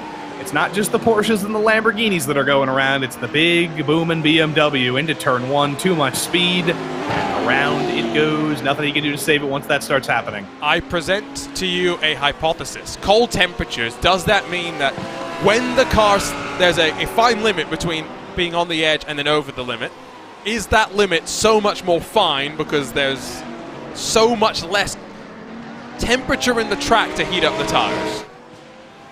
That sounds like a question for a physicist. It sounds like something that is not what I would have expected back in the old tire model days when I used to race a GT3 car, where colder the better because you don't want heat in the tires out whatsoever. But I'm just wondering, into pit lane? No. We're going on to the end of lap number 15. These guys have just gapped Genet, who is coming down pit lane right now. Very, very dicey there through the chicane, but no contact, no speeding. 3.7 seconds off of Malagon when he came into the pits. His chances of the win may be gone, but I don't know. If he's been able to save a bunch of fuel, it might not be over, but he's got to hope he doesn't come out in traffic. I think you could have set that up better. Malagon is gone in seconds. I don't know. He is Malagon. I'll save that for when he makes the pass on the Costa. If he does, then I can say he's Malagon. We're just workshopping the ideas here, you know? Yeah.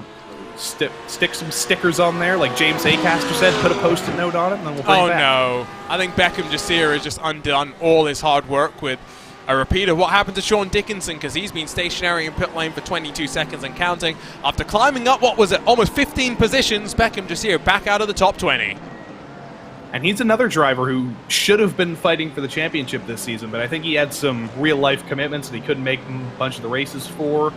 But actually, he's been here for 7 out of the 8 weeks. His only DNS was last week, so I've actually been tricked there by his GT4 absences. He just has had a lot of bad luck, hasn't quite had the pace of his wins at most of the rounds, and he's at P14 in the championship, which is shocking. Francis Romero comes back out of pit lane in 22nd spot, by the way, if you're curious. Championship leader, slightly on the back foot into the final round, you would think. Here we go, though. Both cars off to pit lane. No, Malagon stays out. Acosta to pit lane. Just about slows it down in the nick of time. He almost got into the wall. That almost cost him his front right quarter panel, or whatever you want to call that in the Lamborghini. Williams is in. Tavares is in. Haynes is in. Pit lane party, but there's still fuel in the tank, and this needs to be the fastest lap of Juan Malagon's race right now. Wants to go for this overcut. I imagine him and Acosta are going to be pretty equal on fuel, and just like the last race, it's going to come down to this one-lap battle. Right on board with Malagon for the entirety of the lap. Acosta already drops and rolls off of pit lane. Here is Acosta also rolling, by the way, off of pit lane with relatively clean air, as Malagon's had an issue! Oh, no. You had to just stay out of trouble, but our race leader involved in the championship, a little bit too much speed through the middle sector. Ovando swarms and takes the point. And I think that means Boris Ovondo's going to be up into second overall. That's going to be a Precision Racing Esports 1-2 if he can come out ahead of Arnaud Genet. That's going to be a difficult task, but after all of that, with Acosta on pole, Ovando deeper in the field, if they could take a 1-2 out of this, that would be absolutely incredible. But there's Malagon. Massive drift, and I think he clipped the grass coming up over the top of the hill. He was almost Malagon, and he was on the grass. You could hear it as well. Locks it down just in the nick of time. Hand over hand, slows it down. And it's a good thing we don't have his camera on, because when you make a mistake like that from the lead, your face goes bright red, you start sweating a little bit more, and hopefully that's the last mistake of his race. But he's going to come in here, minimize his losses, and hope to re-overtake Ovando to at least get a second place. So, as they roll onto pit lane from the point, going to the end of lap 17, Abner Acosta already in towards the final corner. We're not so worried about him versus the cars on pit lane. I think, like you mentioned, it's a question about Arnaud Genet. About 4 seconds off the back of Acosta in that Precision Racing Esports Lamborghini, who's already across the line now and heading off into turn 1. There's Genet in the Porsche. Rolling is Boris Ovando. Slow is Juan Malagon. Ovando's going to be able to block the path of Genet in through that opening corner, but Malagon, as a result of that mistake, down to 5th spot. That is an ouchie there. Genet tried to get around the outside of Ovando into turn 1, but just couldn't do it. There was no room there to make it around the outside of him. And suddenly a race that looked so close with one mistake, it just flies into Abner Acosta's hands, and he's got 12 minutes to hold back a 4-second gap from his teammate, who he's been faster than all weekend. That's a pretty comfortable situation if you're Acosta. Yeah, I'm not expecting too much to go on. On board with Genet, back in third and on the hunt. In through the middle sector of the lap, flicks it through the right. Nice, calm, composed, it's what you want to see. With 11 minutes to go, it's probably a good time for us to do a quick cycle through the field. Gives us an opportunity to check in with a couple of drivers that maybe we haven't seen too much of. Ryan O'Connor's very pink couch sees him running in 28th position, still on the leading lap. Still in VR, still looking like the lead singer of a mid-2000s dance punk band. I don't know if his wife is here, but he did crash again, so evidence would suggest correlation, causation. I don't know what's going on there. Kwok Nin in 13th spot. Still has a chance to maybe catch Pucktel and Fonseca, who are heading off into Hans Ernst in 11th and 12th positions. Kwok Nin's gained 5 spots so far today. He's on course for another decent finish. And his shirt is the same color as Ryan O'Connor's couch. Oh, good call. Maybe they're made from the same material. Maybe. That'd be an interesting couch, to be fair, though. Caleb Lehman's googly eyes. He's brought back the Lego just for us, I think. Yes. And he's brought a space theme as well. He's got the Saturn 5. He's brought back the 2 best ones. Yeah. If he wants to sell me the Saturn 5, I'll take it off his hands. Yeah, my Saturn 5 is still stuck at home. I don't have any room for it here, so I don't know. Maybe I gotta bring it up here somehow, because we're gonna be back on cams one day, and I need more exciting stuff in the background. Yes, especially if I head off to Indy and I pick up some more of Devlin DiFrancesco's broken IndyCar body parts. Pucktel gets past Fonseca, but while Lehman looks rather comfortable right now, let's see how comfortable Ted Lowendick is behind. Well, he's P8 right now, and do we disturb this him? Let's do it right now. Yeah, actually. Ted Lowendick, mid-battle with Caleb Lehman. I'm going to read your threat that you posted a little bit earlier in the PRL chat. I'm going to find it. Well, I think it was a he hopes he doesn't rear ends me, because it'll be the 3rd time this season. So at least he's aware. That's all that matters. It was a thinly veiled threat. Ted Lowendick said that he's going to qualify P16 today, then get killed after someone loses the rear in the downhill right-hand sweeper on lap 1, and if that happened, he would crash the booth. But that didn't happen, so he hasn't had to do that, and we are in control of Ted Lowendick crashing the booth. Well, if I can keep on him here, we might get a pass into turn 1. Let's see, out of the final quarter. The Audi's really loose on exit here, and I can't keep up with him. Other than that, it's a good battle. I'm sweating a lot. It's kind of gross. Sorry for the TMI there, guys. I mean, you're probably sweating less than Nick is with the sickness. Yeah, he's just McLaughlin back there, if you know what I mean. He definitely is. That's why they're finally living up to their name as the fan club here. But it's a very fitting team, Arjuna, because Ted works on He works on viruses. He helps people get cured of diseases, and his teammate has a disease right now. So they're the old odd couple. But we'll let him get back to battle. He's making grunting noises. That means he's focused. We gotta make this pass quick because here comes Mr. Crisp. So all right, good luck, Ted Lowendick. We'll let him go. He is that's the most focused I think I've ever seen him. It's good to see him focus as well. He's finally taking the responsibility of the Joey Tebben faces appropriately. I have a half-hearted look to the inside, heading into the fast right-hand flick that leads you off in towards turn 9. And, well, here comes Martin Chris. Immediately tries to look up the inside, also in an Audi. And you could tell that Ted was a little bit perturbed by that one. And don't let Martin Crisp get into your head. But there's a whole Audi train here because Joey Haynes is joining the fray as well. The Audi wasn't the preferred car in the Fixed Series race, but it's been pretty competitive here. We could have three, or we will have 3 Audis in the top 10, unless we suddenly lose one of these. Ted's Audi does have a bit of a bonked front end, by the way. Also close is that fight for second, although Ovando starting to break away from Genet, who's now under fire from Malagon. CRT switch around as Yaquez drops behind the Porsche.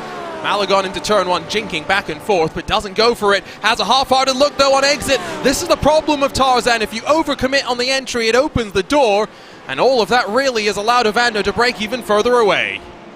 Look at Ted Lowendick at the top of the screen getting all over the road. Little bit of a bonk to the rear end to Caleb Lehman through turn 1 as he checks everybody up. Ted is he's getting aggressive here. If the door opens again, he is going to send it to the inside later on the break into Hugenholtz, trying to get a run off. But Caleb Lehman is doing a fantastic job of defense here. He's doing the Zandvoort thing where you just park the car in the middle of the track and basically prevent the car behind from being able to pass. Joey Haynes has joined the fun as well in the Evolve SimSport Audi. Down through the corner they go, just waiting for the throttle to pick up and the cars are set in. Both Crisp and Lowendick look to the inside, and it presents Haynes the opportunity to sweep past that SimCity racing machine. Crisp will sweep that momentum a long way around and hold station for the time being. But this is the thing about Zandvoort. When you go on the offense, you must think about defense as well. No thought of defense for Malagon, still trying to work on Genet. This is absolutely offense here, and Arnaud Genet currently fighting for the opportunity to tell us what his rim is behind him. And I think he heard what Arjuna said earlier in the broadcast. He said, "You know what? I want to tell them what that rim behind me is. I want to tell the story of my merchandise. I also really want a podium here." Oh. And Juan Malagon's making that incredibly difficult. Fernando Jaquez making it difficult for himself behind. That was a wibble wobble back onto track. Fortunately, they all managed to hold on. Acosta's well and truly clear, and it is going to be a Precision Racing Esports 1 and 2. They look pretty good in the team championship heading into that final round, especially with SimCity Racing's relative struggles today. Sean Dickinson with the speeding penalty, we believe. Not the only one. J.R. Williams as well apparently got dinged by that. Mecca Bussier potentially as well after what was a really impressive drive up through the field. Still, Genet holding strong as Malagon puts the pressure on midway through the lap. 5 minutes to run. Caleb Lehman trying to do the same, but another car's joined the party. They're stacking up behind. Pucktel now in 11th, in on the fun. Yeah, that tells you how slow Caleb Lehman is right now. Pucktel closed about a 3-second gap, and Malagon's finally made the move for third. He finally got it done into turn 9. All it takes is one opportunity, and Malagon with a championship on the line. That's a move that after a season of consistency, a lot of the drivers will give you a little bit more leeway, Joey. If you haven't been pushing them, if they know you're in a championship hunt, they're not going to be squeezing you all the way to the very edge. I'm doing some math in my head here. Acosta and Malagon were separated by 2 points coming into this race. With positions as they are, they would also be separated by 2 points coming out of this race. But Acosta has led laps. He was also on pole. So I think it depends on the bonus points. He should have about a 2-point lead in the championship coming into the final round, which is always what we want to see. We want to see those bare margins because we want to see a battle for the championship. It will basically be winner takes all between the two. More or less. I think Malagon needs one more position to make it truly winner takes all, but it's going to be exciting either way. Here we go, though. 4 minutes left to play. Still 7th on the line as Lehman puts the anchors out. He'll concertina up and then slide their way through in towards turn 2 with Lowendick in the Audi still trying to apply calm pressure. Crisp, after his initial couple of looks, has not really offered too many attempts since, because again, when you go for those moves. It opened the door for Joey Haynes. He doesn't want to let that happen once again. I wonder how bad the dirty air really is, though, because they're following really closely. I think it is pretty bad, but Caleb Lehman is just very, very slow. He's over a second slower than the race leader right now, as there goes Martin Crisp on a dive on Ted Lowendick. Doesn't work. Had to pinch himself off there. He's going to make himself... Joey Haynes gets to the inside of him. He's going to make himself vulnerable. I don't think that was a smart move from Martin Crisp. I think that was a desperate move. He wasn't thinking about the long game there. He wanted Ted, and now it looks like he might just lose this spot to Joey Haynes. Great sequence, though, of racing between the two of them, just leaving enough room, and I think Crispy has enough to shut the door into Hans Ernst, and maybe Haynes going to be worried about Pucktel, who sees the opportunity, sees the gap, tried to force it, was unable to do so. Genet off the track, and after being in contention for a podium, he slips down to 5th. No. Off the road. Tavares might get by him here as well. He's got a run of a full head of steam. I think Arnaud's going to hang on for the moment. No, he's not. Tavares does get by. Oh, around the outside into turn 1. It's a difficult place to make a move. He's going to make a little bit of contact with Genet. Arnaud is going to hang on. But Tavares was so close to getting P5 out of that, and he almost gets into the back of Arnaud Genet coming up over the top of the hill. I guess that was the only opportunity potentially for Tavares in that Lamborghini. I am very curious why Genet was off the track, though, because had already been passed. Wasn't necessarily thinking that he was in a spot to be attacked by the Lamborghini, so surely it was self-inflicted. It definitely was. It's just tick-tock mistake o'clock for Arnaud Genet. And that one's honestly just a little bit lazy. He didn't get on the curb. He just was over to the left side of the track, didn't turn hard right early enough, just clips the grass, and that's one of those embarrassing mistakes where you're like, why did I do that? There was no reason for me to do that. I should have just kept focused for a millisecond more and we would have been fine. Lowendick goes for another dive. He is desperate.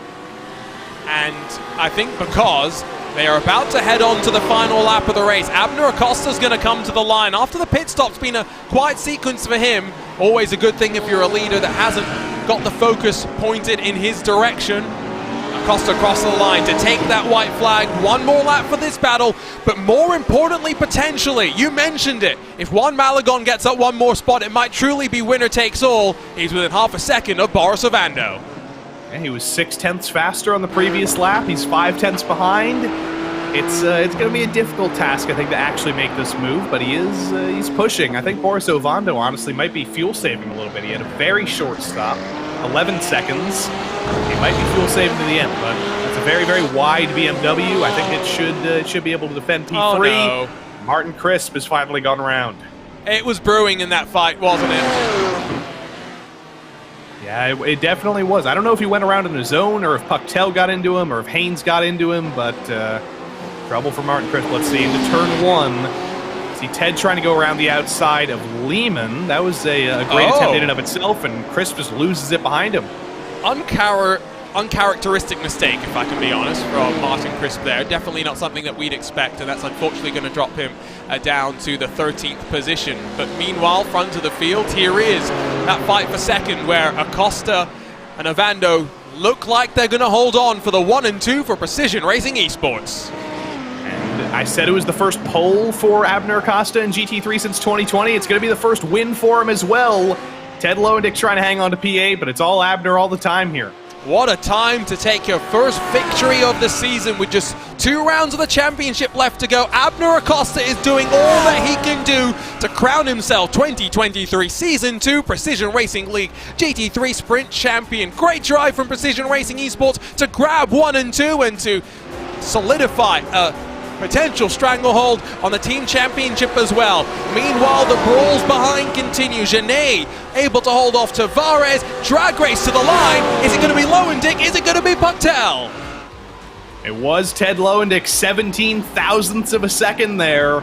I don't actually know how Ted lost out to Joey Haynes in the end there. He must have gone for a dive on Lehman that didn't work out, but still, P9. That's going to be a very, very good result for Ted Lowendick and for the fan club, and I am 99% sure that that will be his first top 10 of the season. I think you are correct. It is. That's finishing round 6, which was a P17, so up 8 spots from his best this season. Nice. Nick McLaughlin up to 21st as well. The fan club at least gets some momentum towards the tail end of the season. Now we only have to watch and fear which RaceSpot commentator they pick to put on their card for 2023 Season 3, which is only a few weeks away. And don't forget, sign-ups, I do believe, are now available and open to the public.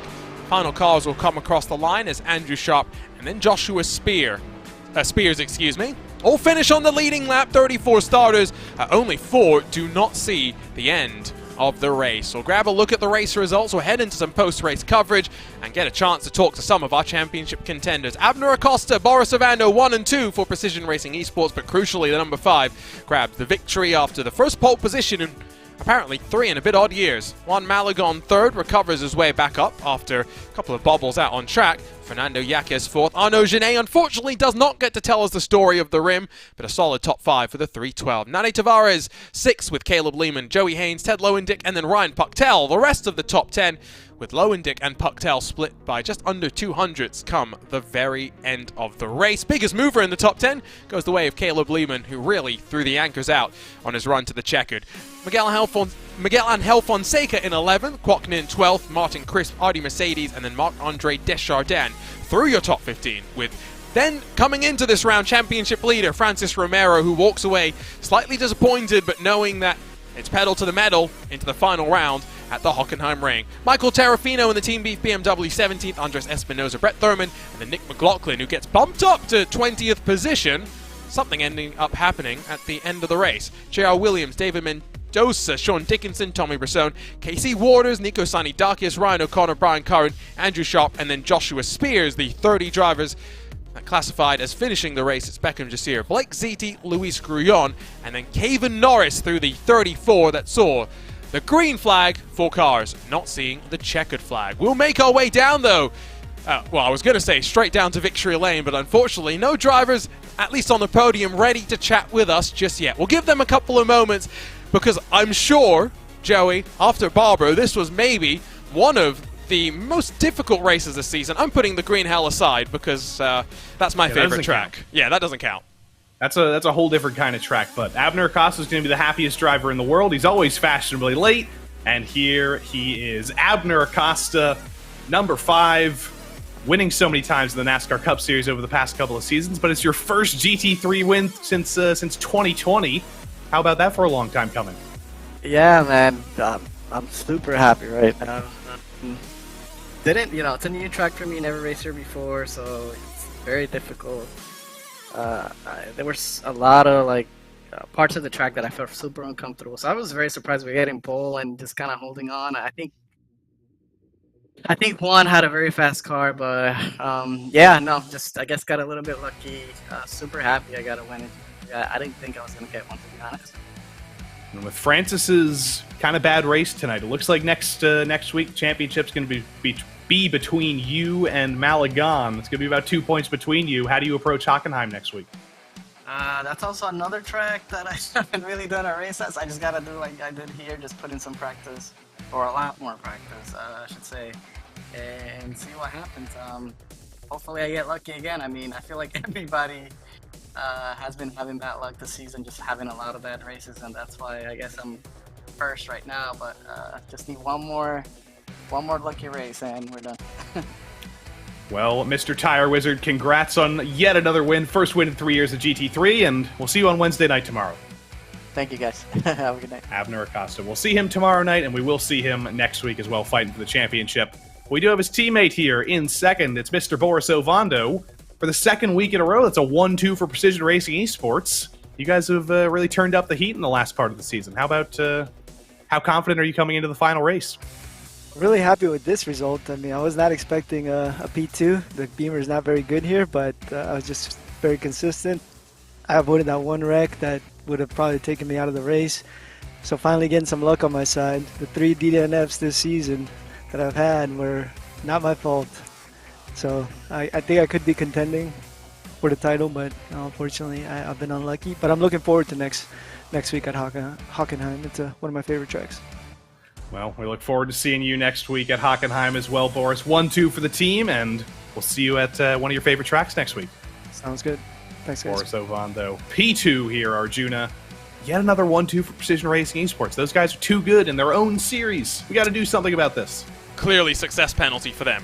Regardless of where they finish, just every round anyway. You mentioned it a couple of times. Final round of the season, the one that cannot be dropped from the championship, lands us at the Hockenheim Ring 7 days from today. 8:30 p.m. Eastern, of course, for the double header of GT3 action, as we'll crown 2 champions, and we couldn't ask to set up a better finale than I think what we're going to have in store in 7 days' time. Yeah, and you said this race was chock-a-block with action. I think next week is going to be hock-a-block with action. I think it's going to be a great race. Hockenheim was always fun in the PRL GT3 series, and where else could possibly be better to crown a champion? This was actually the first track where we ever saw PRL GT3 racing on RaceSpot, and now we're going to crown a champion at it. And there's the hairpin that you mentioned so rightly when we were talking about the fixed series. So let's bring that up as a talking point with the sprint series because, yeah, high speeds into it, low speeds at apex, and plenty of opportunity for drama. Plenty of opportunity for bodywork to be ripped off and damaged. We already saw at the back of the field in one of the races tonight at Hugenholtz Corner, which has a far shorter straight coming into it. You're going to see some trouble guaranteed at the hairpin. There's never a race where every single driver gets out of there completely clean. No, absolutely not. Quick look at the schedule as well as we wrap things up here and get ready to head off to a season finale on May the 23rd. What a fun ride that it's been.